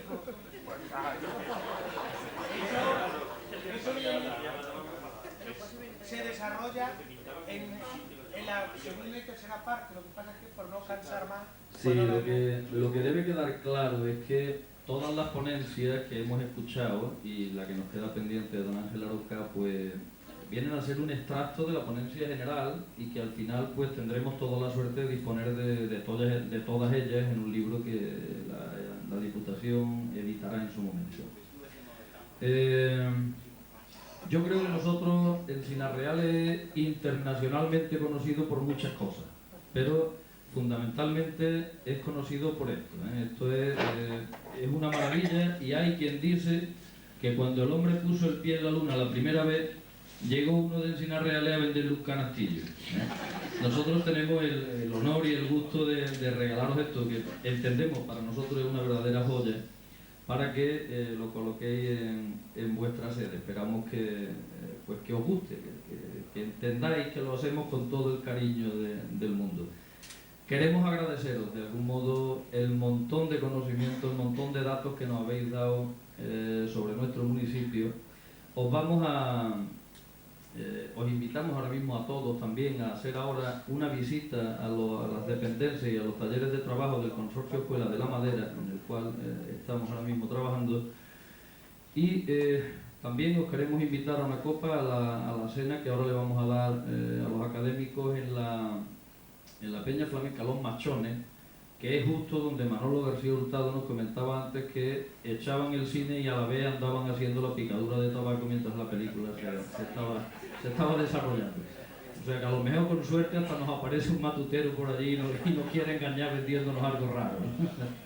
Y deciros a todos que mañana a las 10 de la mañana en la Ermita del Calvario pues tendremos una misa en honor a Jesús de las Penas, y bueno, pues los académicos han tenido el detalle de celebrarla allí.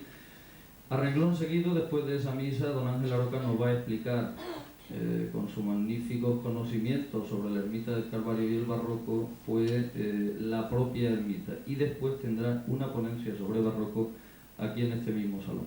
Así es que ese es el plan de trabajo. Yo os invito a todos a darnos un paseo por el consorcio y que María nos lo explique, que seguro que conoce de esto más que nosotros.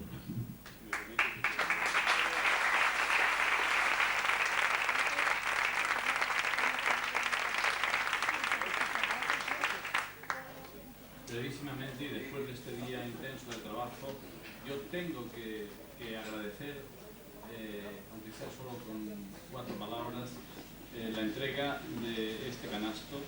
La paja es paja, pero cuando la paja se trabaja con cariño se convierte indudablemente en arte, y un arte además que es el alma del pueblo, es el alma de este pueblo. Yo siempre tenía una especial predilección por la artesanía, porque siempre, y quizá una versión de rechazo a lo industrial, porque siempre en una pieza de artesanía hay la parte de un ser humano que nos llega con el objeto. Entonces, para nosotros esto no es un canasto, es mucho más que un canasto. Es el alma de Encinas Reales, el cariño, la hospitalidad que nos ha deparado hoy durante todo el día, lo que nos llega con este canasto, que aceptamos honradísimos y que tendremos en nuestra sede como recuerdo permanente de este día inolvidable de Encinas Reales. Muchas gracias.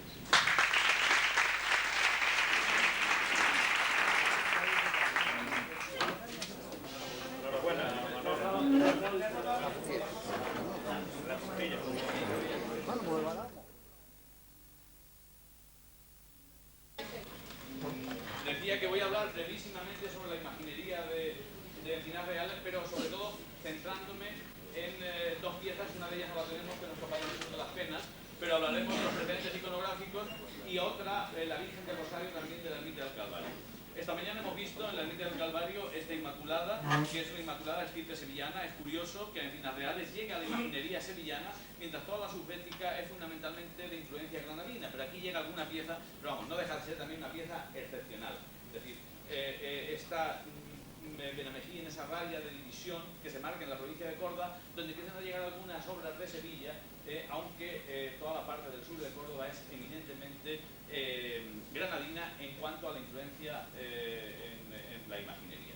La imaginería es algo que quizá no se le ha concedido la importancia suficiente dentro del contexto de la historia del arte español, pero que María Elena Gómez Moreno, que es una mujer que sabe bastante de estas cosas, llega a decir que compara la imaginería polícroma española y la andaluza muy especialmente, puesto que una de las grandes escuelas de la imaginería polícroma española fue la andaluza, donde tenemos Sevilla y Granada como dos focos fundamentales. La llega a comparar con el arte griego, porque dice que tanto la escultura griega como la imaginería polícroma son fruto de una religiosidad profundamente sentida y expresada en el lenguaje estético común a la gente del Mediterráneo. Es decir, es un capítulo de la historia del arte que merece la pena y que hay que... porque además es muy singular en España y concretamente en Andalucía. Bueno, pues llega, como digo, aquí la influencia de Sevilla, en piezas como esta que estamos viendo, hemos visto otra, y luego también tenemos esa otra que ayer la comentábamos, San José de la Iglesia de la Expectación, de la Parroquia de la Expectación, que denota la presencia de Lucena, de ese núcleo importante que también en Lucena se genera con algunos artistas que vienen a trabajar en Lucena. Yo esta pieza la relacionaba ayer con José de Medina, que es el artista que hace la imaginería, por ejemplo, del magnífico retablo del Carmen en Antequera y del Carmen de Lucena, de la iglesia carmelita, que va a ser un convento nuevo, pero que existió antes, tenía antes en la Plaza Nueva, estaba este convento, pero luego se trasladó a las afueras. Pues bien, la imaginería del convento del Carmen, del retablo, es de José de Medina, y con él se relaciona esta pieza, y no directamente con él, con la órbita que él deja, la estela que él deja en Lucena. Aquí lo tenemos más de cerca. Y aquí tenemos otra imagen lucentina que llega a Encinas Reales en los años 40 del 700, en los años 40 del siglo XVIII, tenida tradicionalmente como la Virgen del Rosario, pero que realmente responde a la iconografía de la Virgen de Araceli. Es la Virgen de Araceli que proyecta su devoción hacia este cortijo, que en otro tiempo era dependiente administrativamente de Lucena. Pero, sobre todo, y yo lamento no tener una diapositiva de nuestro Padre Jesús de las Penas, pero bueno, como todos lo conocen y lo tienen en la mente, aquí lo que nos va a llegar mucho es la influencia de Granada. Hemos visto esta mañana en la iglesia de la ermita del Calvario una Santa Lucía claramente granadina, el primer tercio del siglo XVII, y luego desde Málaga ya, como consecuencia de la presencia en Málaga de Pedro de Mena, pues nos va a llegar también una serie de piezas que son las dos que vamos a analizar hoy aquí. Por ejemplo, la de nuestro Padre Jesús de las Mil Penas, que probablemente venga de esa órbita o directamente de Granada o de la órbita malagueña que está generando la presencia de Pedro de Mena. Pedro de Mena fue un hombre que recogió una tradición ya existente en la imaginería andaluza, que era la representación de la imagen de busto. El Ecce Homo de busto, la Dolorosa de busto, que además salen en parejas, en series, de su taller, sobre todo entre el año 70, 1600, no recuerdo exactamente, me parece que son 73 y 79. En esos 6 años salen gran cantidad de piezas de representaciones de busto, de Dolorosa y de Ecce Homo, es decir, un busto del tipo de nuestro Padre Jesús de las Peñas. El busto, ¿qué ventajas tenía el busto sobre otra imagen? ¿Por qué se divulga en este momento tanto el busto? Bueno, aquí tenemos, esto es una pieza de Pedro de Mena, de esos bustos que él hace mucho, y luego Dolorosas que aparecen juntos, también de Pedro de Mena. Esta está en la Catedral de Cuenca. Vamos a ir pasando. Estos son, se tuvieron durante mucho tiempo de José de Mora, y hoy se sabe que son de Risueño. Está en la Catedral de Granada, nuevamente un Ecce Homo de busto, y aquí tenemos otra Dolorosa pareja de busto, con esa idea de concentrar el dolor propia de las dolorosas andaluzas. Las dolorosas castellanas abren las manos, se disparan y parece que se lamentan. Las dolorosas andaluzas tienen un sentido del dolor mucho más elegante, mucho más recogido, ocultan el dolor bajo las tocas, apenas se escucha un sollozo. Es una manera de sentir distinta, mucho más, diríamos, ortodoxa, o sea, ese consentimiento de la Virgen en la pasión de su Hijo, ¿no? Bien, yo decía que el busto, la divulgación del busto en el barroco es una consecuencia del deseo de que la imagen símbolo fría y distante que está en el retablo se convierta en la imagen objeto capaz de emocionar a los fieles. El busto permitía una proximidad a la imagen en el pequeño oratorio, en la hornacina, y no le quitaba, no le restaba el realismo, ese realismo y ese dramatismo de la imagen de tamaño natural. Y esto es lo que hace que se genere el busto.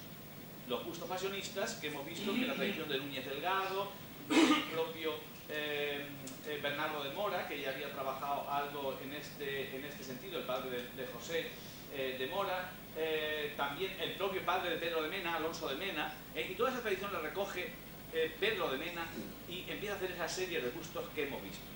Pero ¿cuándo se genera el busto? Un poco por presentarles a ustedes el antecedente iconográfico del patrón de Cimas Reales. ¿Cuándo se empiezan a hacer bustos en el arte? Pues bien, el busto como tal, eso es una creación romana. Los que crearon el busto fueron los romanos. Los griegos, ¿por qué crean? Esto es también un retrato romano, concretamente del emperador Adriano, porque los romanos fueron los creadores del retrato que se llama fisionómico, retrato de parecido físico. Los griegos no habían hecho retratos de parecido físico. Los griegos representaban al hombre en su conjunto, y siempre en un tono idealizante. Para los griegos, cortar a un representado por medio cuerpo, por la cabeza, era una mutilación bárbara que ellos jamás lo hubieran hecho. La concepción de los griegos es del hombre en su conjunto, y cualquier representación parcial del hombre era como una mutilación absolutamente bárbara que ellos jamás hubieran intentado. Y además, el arte griego tiene también ese tono idealizante, donde nunca se busca el parecido físico, sino que se trata de rescatar la esencia. Por ejemplo, cuando se retrata a Sófocles, se dice retrato de Sófocles. Sófocles no es Sófocles, tiene la postura, la elegancia de uno de los personajes de sus tragedias, pero no tiene por qué parecerse a Sófocles. Y aquí, en este retrato de este muchacho, tenido como el Apolo Sauróstonos, el Apolo que mata a la lagartija, pues lo que se ha buscado es una idealización absoluta. Esos son retratos absolutamente ideales. Sin embargo, los romanos empiezan a hacer, esto también es griego, el Apolo del Belvedere, esa representación del hombre en su conjunto sin mutilarlo. Y los romanos comienzan a hacer el busto. ¿Por qué? Porque lo que se busca es la identificación del personaje, de un personaje concreto. Y lo que realmente diferencia y distingue a los seres humanos, pues es el rostro. Donde tenemos pues, las facciones, diríamos, más independientes, que más nos independizan del resto de la gente, de los demás elementos de nuestra especie, lo más serio de nuestra especie, ¿no?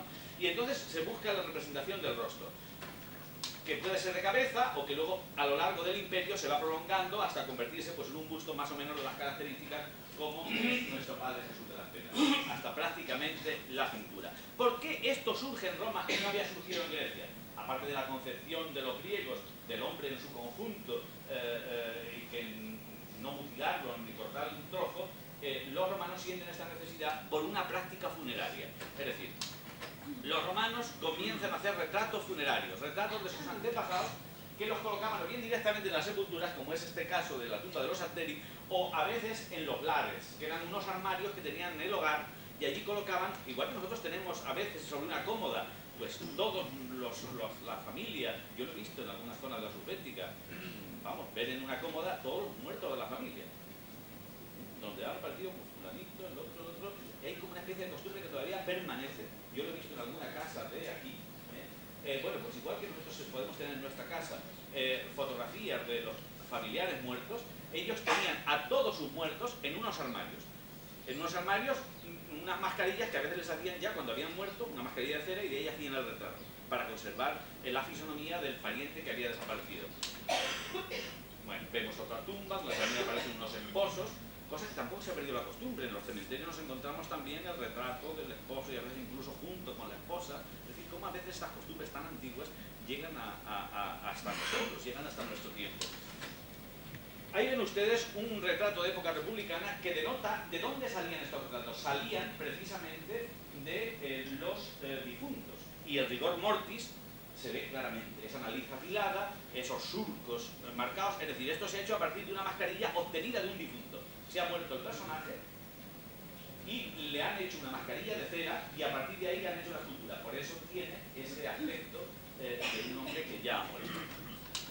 Y estos retratos que tenían en las casas los romanos, en los armarios, en los lares, cuando había un acto importante de la familia, una boda, un natalicio, la elección de algún miembro de la ESO al consulado, entonces iba un portador de la familia llevando los retratos de los antepasados, como vemos aquí al Tutu Barberini, para que estuvieran presentes en esa ceremonia.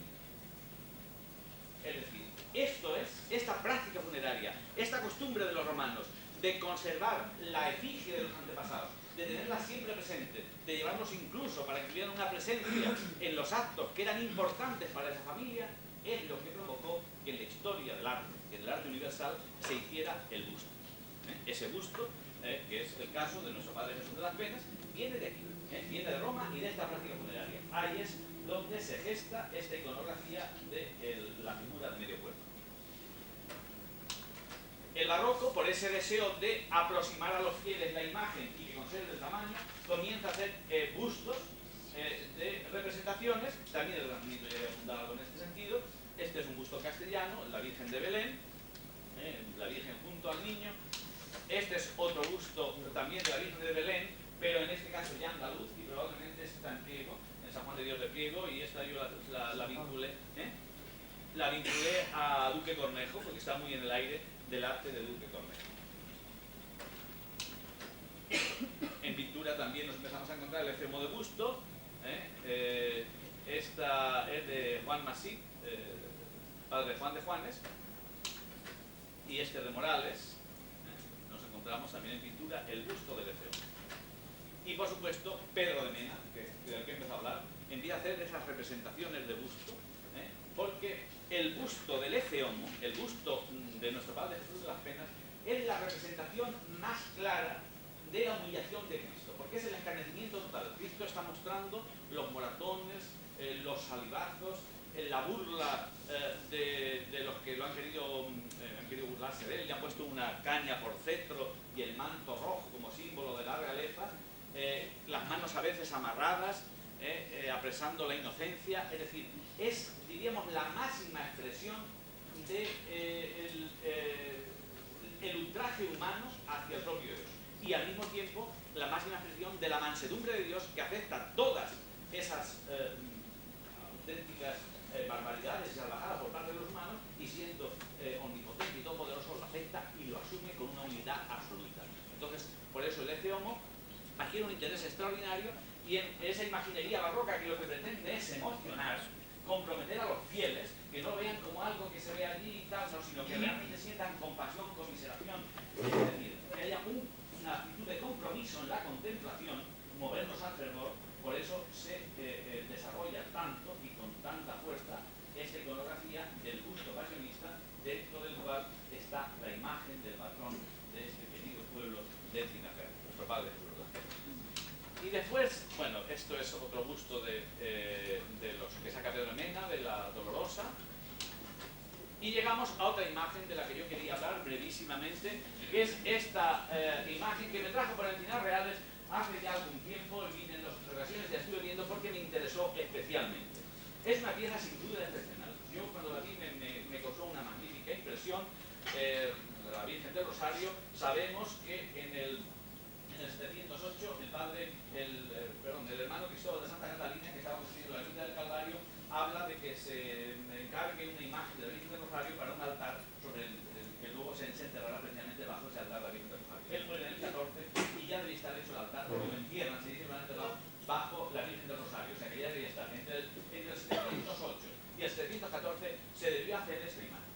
¿Dónde se hizo esta imagen? Esta imagen que tiene ese usamiento compositivo muy propio de la Escuela de Granada, pero se nota algo diferente, que no es ese intimismo de los granadinos, sino más bien lo que viene de Málaga, recordándonos a Pedro de Mena. Pedro de Mena está presente, pero llegándonos ya desde Málaga. Es una imagen extraordinaria, magníficamente policromada y estofada, que eso también despista un poco porque la sobriedad de la policromía de Pedro de Mena es peculiar y de sus seguidores. Sin embargo, aquí nos encontramos con una imagen extraordinariamente policromada. Bueno, eso es lo que les quería decir, que ya se ha hablado aquí de Instituto de la Virgen del Rosario, aunque desde luego no debe ser esta, que estamos dicho nomás, iconográficamente se parece a la Virgen de la Celeste. Vean ustedes la parte de atrás. La Virgen va vestida con una túnica jacinto, que es como antiguamente se representaba a la Virgen. Luego después la Inmaculada Murillo empieza a poner de moda la túnica blanca, pero ya en este momento la Inmaculada Murillo existía obviamente, porque es del siglo XVII. Pero la representación tradicional de la Virgen era con una túnica jacinto, una túnica carmín. Y luego el manto azulado, lo que pasa es que da la profusión de oros, que prácticamente no se ve el oro, pero el manto, el fondo intenta ser azul, lo que pasa es que es tal riqueza del estofado que no se ve.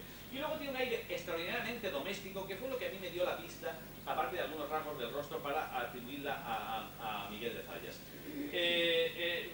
El pelo lo lleva al viento, es decir, no va velada por la toca, que es habitual en la Virgen, lleva el pelo al aire y luego está recogido a la altura de la nuca. Luego también hay otros detalles que ahora veremos por delante, de la túnica abierta para que se vea la camisa del interior. Es decir, hay una serie de aspectos que le dan ese tono doméstico que es característico de una serie de vírgenes que hace Pedro de Mena y copiará más tarde Miguel de Zayas. La talla es perfecta y el estofado, desde luego, es una belleza. Ahí tenemos un detalle del estofado, es magnífico. Luego tiene una puntilla añadida, pero es un postizo, eso es un añadido ulterior que no tiene nada que ver con la pieza originariamente. Eso para dar una sensación de realismo son como esa especie de puntilla. Pero el estofado, desde luego, es magnífico. De las piezas perfecta y maravillosamente estofada, y además se conserva bastante bien. Yo recuerdo que le faltaban un par de falanges de una mano. Alguien me comentaba esta mañana que el niño pues, ha sufrido, que está feo, el niño está vestido. Yo lo conocí desnudo y entonces no estaba mal, pero después, por lo visto, ha tenido un accidente. Bueno, aquí tenemos la Virgen de Burchil, que es una Virgen de Belén, de Pedro de Mena. Vean ustedes que la postura se parece bastante. La mano extendida que a la Virgen de Encinas Reales le va a servir para tener el rosario, aquí también aparece en la Virgen. El niño aquí está en una mayor relación con la Virgen, la está acariciando. Realmente la Virgen de Encinas Reales es mucho más hierática, es mucho más solemne. Está mirando al espectador en lugar de mirar hacia el niño. Las representaciones que vamos a ver siempre hay una mayor relación entre la madre y el hijo. Sin embargo, la Virgen de Encinas Reales está en el altar. Yo esta mañana estaba en la misa justo debajo del altar y veía como la Virgen dirigía la mirada a los fieles y el niño parece que va por otro sitio.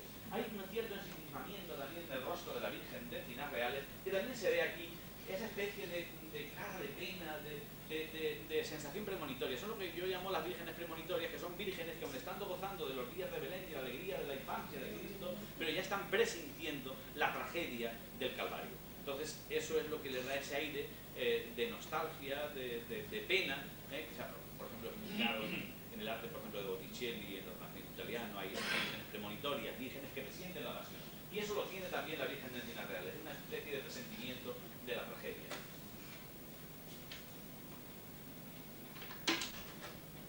Bueno, esta es la Virgen de Belén, también de Pedro de Mena, de la Catedral de Cuenca. Vemos también esa cosa premonitoria, ese achinamiento de los ojos que nos vamos a encontrar en la Virgen de Encinas Reales, y esa cosa premonitoria, y esa mirada un poco perdida, un poco vaga, la postura de la mano, la presencia de los modelos de Pedro de Mena, sobre todo partiendo de la imagen que había hecho Pedro de Mena de un tono busto que hizo para Santo Domingo de Málaga, que se quemó en los años 30 de este siglo, a principios de los años 30, como se de una revuelta en Málaga, porque hay un incendio de conventos, se queman conventos, se quema Santo Domingo de Málaga, el Cristo de la Buena Muerte de Málaga, que era también de Pedro de Mena, desaparece, y desaparece el tondo de la Virgen de Belén. Pero ese tondo de la Virgen de Belén va a servir de modelo para todas estas imágenes que van a surgir después de Pedro de Mena, y también para los modelos de Miguel de Zayas, de su discípulo de un malagueño, que es, en mi hipótesis, el que hizo la imagen de Encinas Reales, Miguel de Zayas. Aquí la tenemos, la imagen de Encinas Reales.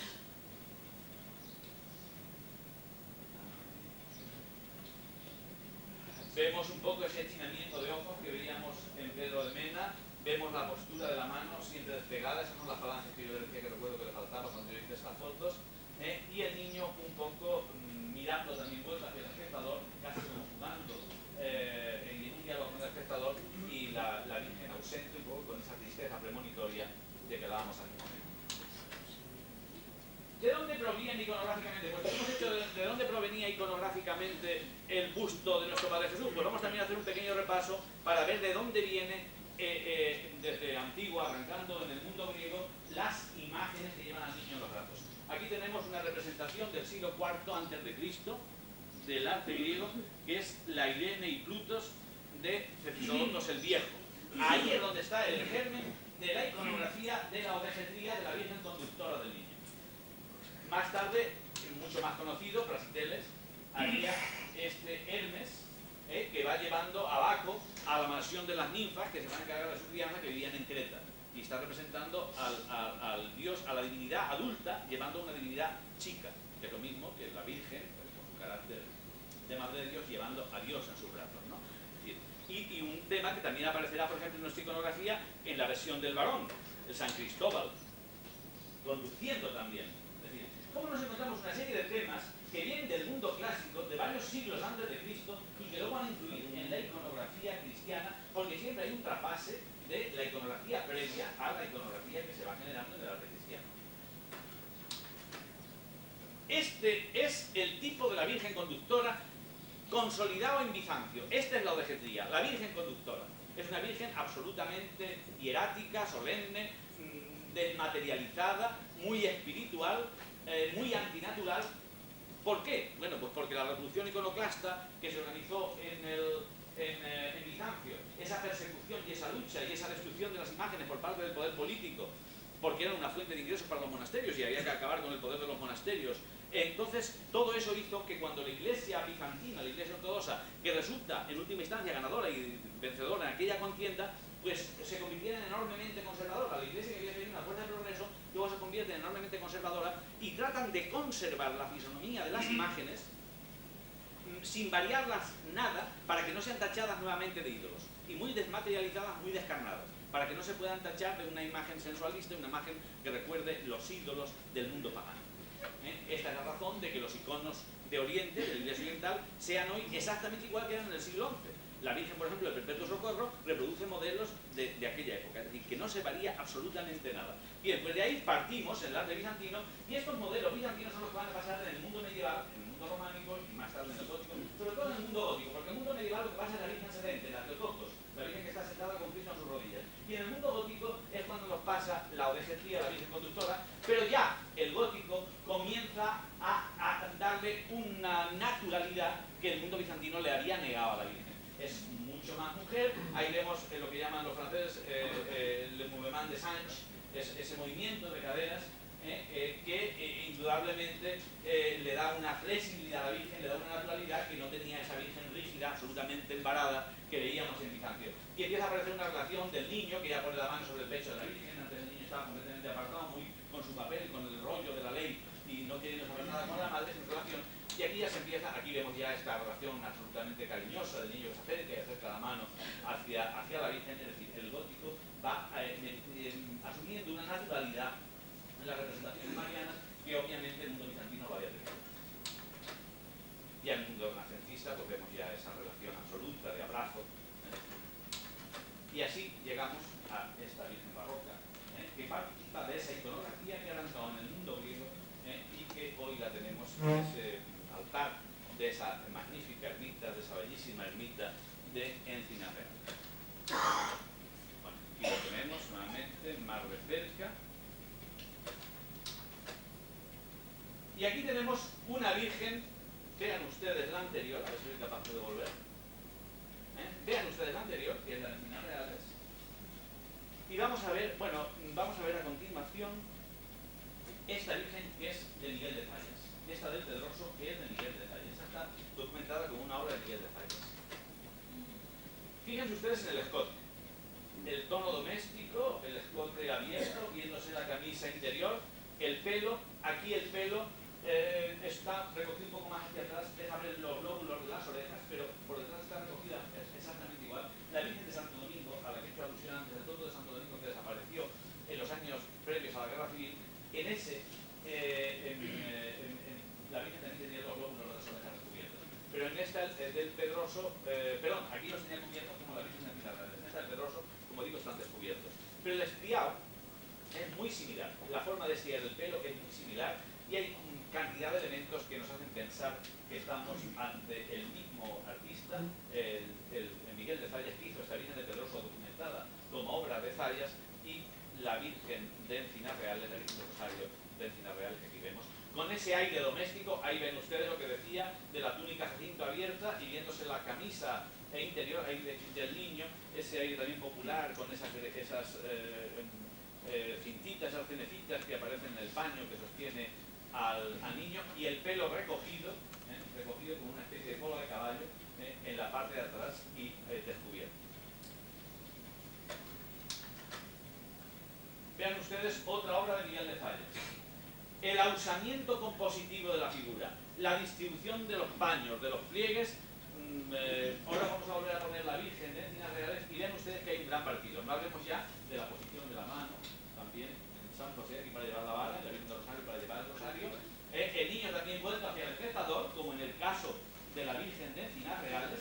Esta obra es también una obra documentada, está en una colección particular de Madrid, de Miguel de Fallas, de ese escultor al que yo he vinculado la imagen de la ermita del Calvario. Vamos a ver ahora, aquí San José desde luego está mirando más al niño, hay una mayor relación.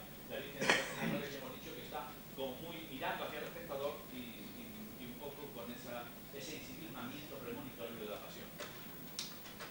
Pero ahí la vemos, el niño en una postura prácticamente igual, la mano derecha de la Virgen en una postura muy parecida a la de San José, y sobre todo el tratamiento de los pliegues y el usamiento compositivo característico de la obra que hemos visto anteriormente. En definitiva, yo creo, ya lo dije hace algún tiempo y lo llevé a un congreso sobre Pedro de Mena, en el año 88, que era el centenario de la muerte de Pedro de Mena a Málaga. Esta imagen, esta magnífica imagen, bellísimamente policromada de Encinas Reales, es una obra de un escultor malagueño que se llamó Miguel de Fallas y fue discípulo de Pedro. Muchas gracias por su atención y perdonen ustedes la velocidad.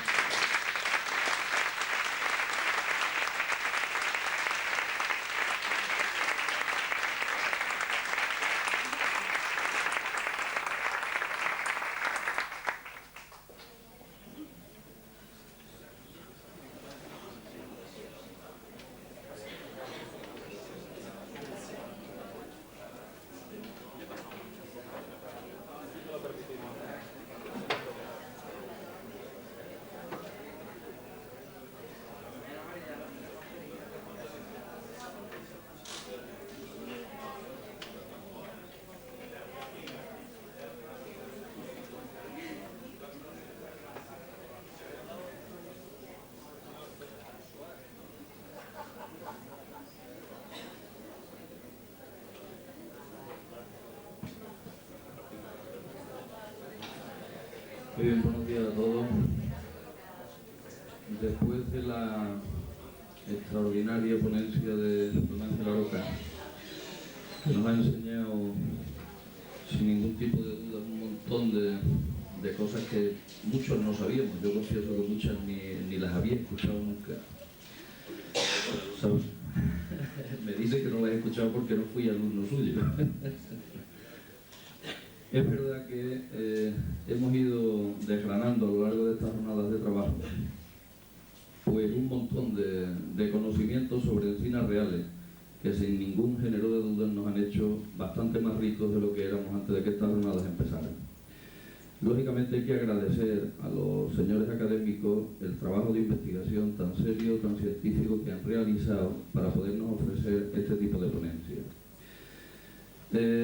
Nosotros lo que deseamos, y lo deseamos además muy sinceramente, es haberlos acogido y habernos portado con ellos también, por lo menos como ellos se han portado con nosotros.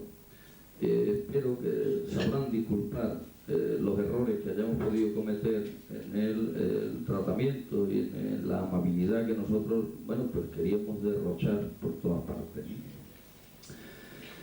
Aquí, posiblemente, al menos yo he echado de menos a individuos que hubieran disfrutado tremendamente con estas jornadas y que por desgracia pues no están por aquí.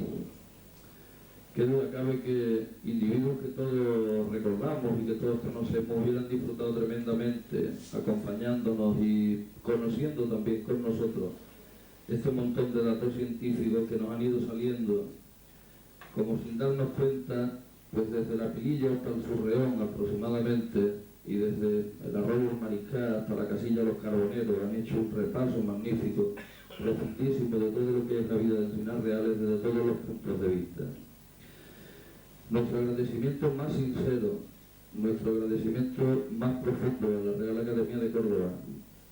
Deseamos, y además lo comentamos anoche algunas personas, deseamos que no sean estas las últimas jornadas que podamos compartir.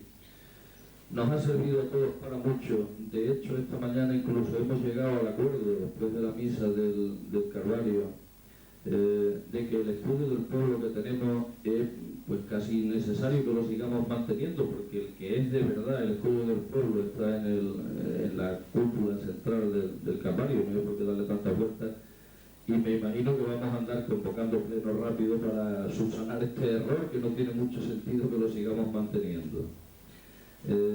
Lógicamente solicitaremos la colaboración de la Academia también en este asunto.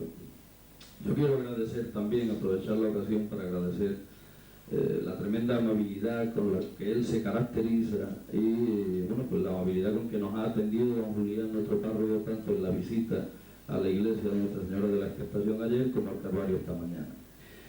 Agradecer la presencia de don Juan Jesús García Martínez, diputado de la Diputación Provincial de Córdoba, que viene representando a la Diputación y en este caso don José Medado, que se había comprometido a venir a la clausura, pero un acto de última hora en Córdoba Capital se lo ha impedido.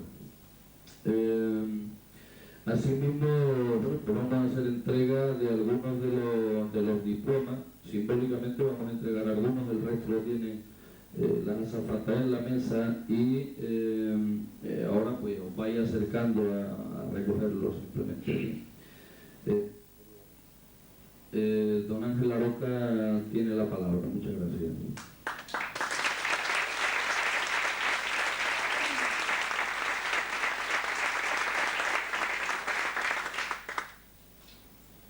Antes de entregar los diplomas y antes de que el señor diputado clausure estas jornadas, yo quiero agradecer realmente nuestro alcalde. Él está dando las gracias a la Academia, pero a la Academia le sienta muy bien venir a los pueblos y le ha sentado maravillosamente bien haber venido a Encinas Reales. La Academia se estaba muriendo de tan vieja y tan sabia y necesitaba venir a pueblos como este, a respirar como una bocanada de aire fresco, lo que aquí habéis sido capaces de ofrecernos a lo largo de este día y medio de convivencia. Día y medio que nos ha parecido enormemente largo, que quisiéramos prolongar. Yo anoche no tenía ninguna gana de irme a Encinas Reales, no quería irme y estaba muy bien. Y esta mañana, pues yo qué sé, me ha traicionado un poco mi despiste, que por otra parte no es tampoco una cosa muy singular y muy excepcional. Y una hora antes de tener que salir estaba dispuesto, porque pues, inconscientemente había un deseo de llegar pronto a Encinas Reales y bajé una hora antes, creyendo que eran las 9:30, pues a las 8:30 yo estaba preparado y no, eran las 8:30, no las 9:30. En fin, había un deseo de estar aquí. Quizá, yo no lo sé, si empiezo a dar las gracias y a enumerar, claro, Para mí ha sido muy importante encontrar a Vicente, con el que había hablado, pero es que yo no sabía que era Vicente el alcalde del pueblo. Claro, me ha recordado unos años tan extraordinarios de aquellos años finales en que él no quiso nunca elegir Historia del Arte y no fue alumno mío y se lo acabo de recriminar. Pero, en fin, pero bueno, no quiso. ¿Qué vamos a hacer? Hoy me ha tenido que padecer. Entonces, bueno, me ha recordado aquellos años espléndidos y le agradezco enormemente su amabilidad, su gentileza, la solicitud con que nos atendió. Agradezco también mucho a don Matías González que viniera en una mañana especialmente difícil para él, porque después de una noche complicada y por un problema familiar grave y pasarlo muy mal, y sin embargo quiso estar aquí con nosotros, igual que agradezco a don Juan Jesús que esté hoy en la clausura. Agradezco a don Julián la amabilidad que también nos ha recordado el alcalde. Agradezco a los señores que nos han servido en el Palomar, ese solomillo de cerdo del gran señor que todavía recuerdo. Bueno, ¿qué decir de lo de anoche? Porque claro, hay cosas que están dentro de lo que es, diríamos, pues las reglas de la cortesía, del buen anfitrión, pero hay cosas que ya no se salen de todo lo que uno le cabe esperar. Ese rato que pasamos anoche en la Peña Flamenca, donde Modesto, Bernardo, Rafael, Ana Julia, creo que era la señora, y Beatriz Fecha, Juan Francisco, o Juan Ramón, perdón, nos deleitaron absolutamente porque se volcaron y porque estábamos notando como Encinas Reales nos estaba haciendo llegar su cariño y lo que llevaba más dentro y lo que sentía con más fuerza y con más ansia para que nosotros lo percibiéramos y nos sintiéramos especialmente agasajados. Yo valoré enormemente. Yo le comentaba a vuestro alcalde que, en fin, yo pese a que me he adaptado muy bien a Andalucía y me encuentro muy a gusto en Andalucía y que alguna vez he dicho que soy andaluz desde siempre, lo que parece una mentira esta que no viene aquí, hay asignaturas que tengo pendientes y una de ellas es la del flamenco. Bueno, pues anoche empecé yo ya a saldar esa deuda con el flamenco porque tuve la inmensa fortuna de tener a mi lado a Vicente, que me iba aclarando cosas y me hizo que yo entendiera anoche mucho mejor el flamenco. Pero sobre todo hay cantidad de cosas que por supuesto no pude apreciar, pero sí vi una cosa, que fue cómo Encinas Reales nos estaba dando lo mejor que tenía, lo que más le interesaba, lo que más le gustaba, es decir, era agasajarnos hasta el máximo. Eso era trascender todas las obligaciones de buen anfitrión, ir mucho más allá, quererse dar por entero. Y eso nosotros desde la Academia lo valoramos extraordinariamente y lo agradecemos. Ha sido un placer extraordinario compartir estos 2 días con ustedes y desde luego yo prometo solemnemente que, aunque siga yendo al mar con prisa, pero pararé un poco más en Encinas Reales y Encinas Reales ya no es un pueblo más para nosotros, sino un pueblo muy singular, porque van marcados por estos 2 días de convivencia que han sido realmente importantes. Muchas gracias. La Academia viene a tratar de enseñar un poco, pero la Academia aprende muchísimo en los pueblos y de verdad que ustedes han sido unos maestros excepcionales para nosotros, al enseñarnos una calidad de vida, una forma de atender al visitante que a veces en la ciudad se nos escapa. Se lo agradezco inmensamente y nos vamos de Encinas Reales realmente satisfechos, porque además también hemos contado con algo que para nosotros es fundamental, con público. Esto ha estado siempre repleto de gente y también esa presencia la agradecemos. Muchas gracias a todos, muchas gracias por su generosidad, muchas gracias por su amabilidad, muchas gracias por su hospitalidad, muchas gracias por su atención, por su interés. Un abrazo muy fuerte para todos.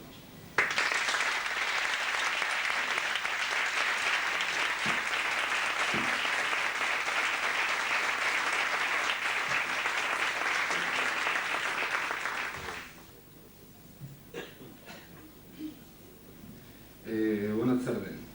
La verdad es que a mí me toca el papel más ingrato, porque me toca cerrar, me toca cortar con estos 2 días magníficos en los que la Real Academia decían que le aprendió muchísimo, pero yo creo que el sentimiento ha sido mutuo.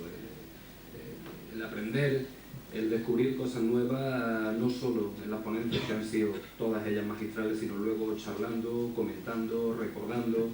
Anoche estuvimos hasta las 2 de la mañana prácticamente cantando y no sé si alguien habrá soñado con algún bichito por algún bichito. El lobo malo de Manolo. Manolo se ha asustado. Yo me ha parecido algo extraordinario, me ha sorprendido gratamente el poder ver cómo los más jóvenes y los más sabios, nunca los más viejos de este pueblo, digo los más sabios, podemos estar sentados uno al lado de otro, y a medida que los académicos iban dando esas notas que habían extractado de legajos antiquísimos, pues algún joven no tenía algo claro y el más sabio que estaba a su lado se lo dejaba, se lo aclaraba.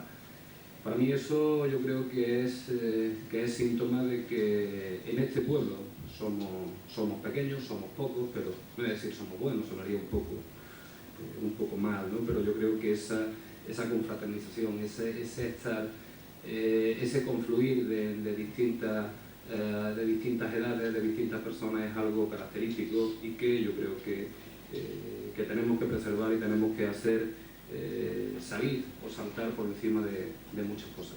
Yo no me voy a extender más, como decía, me toca el papel más ingrato, yo no quisiera cortar aquí, pero bueno, tengo que clausurar, agradecer enormemente a toda la academia y especialmente a Ángel Roca, amigo conocido hace tiempo, ya la mayoría de los académicos también conocidos, el resto por supuesto, nos conocemos todos.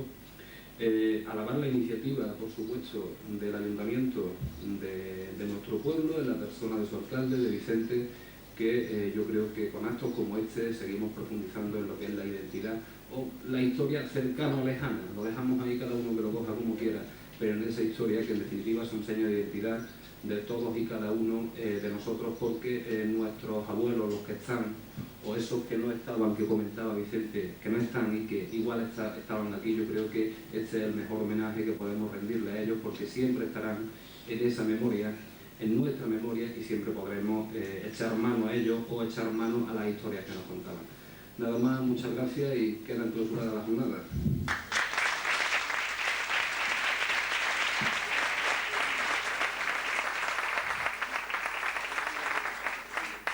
Bien, vamos a ir entregando algunos diplomas, como decía simbólicamente. Vamos a ir nombrando a las personas y se van acercando si están aquí, por supuesto. Dolores Sánchez Reina.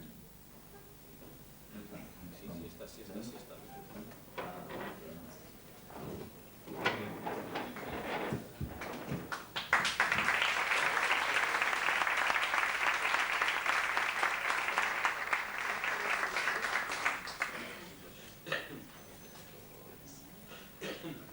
Luis Fernando Ortega Medina.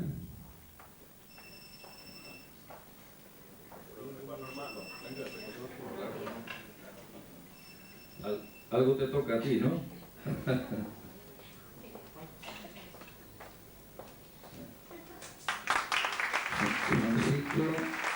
Francisco Ramírez Martínez.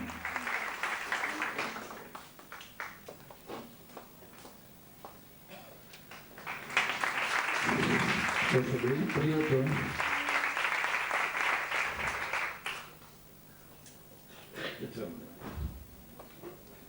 Gracias por todo. Diego Arjona Ruiz.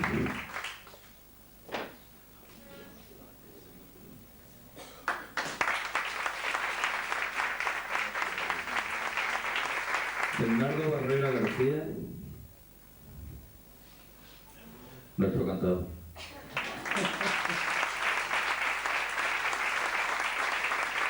Gracias a todos. Juan Prieto Roldán.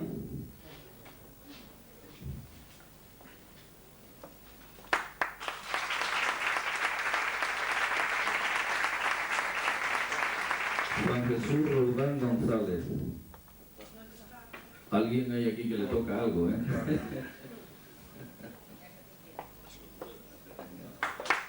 Gracias. Muchísimas gracias a todos por vuestra presencia. El resto de los diplomas los recogemos en la mesa y vamos a proceder a darle a los señores académicos un detalle que, como no podía ser de otra manera, pues el Consorcio de la Madera ha tenido la gentileza de preparar para ustedes. Es un diseño que hizo en su día Moreno Anguita y lo pensó expresamente para cuando supiéramos manejar bien la máquina de control numérico que ayer le estuvimos enseñando. Es un detalle de la serie mudéjar magnífico. Muchas gracias.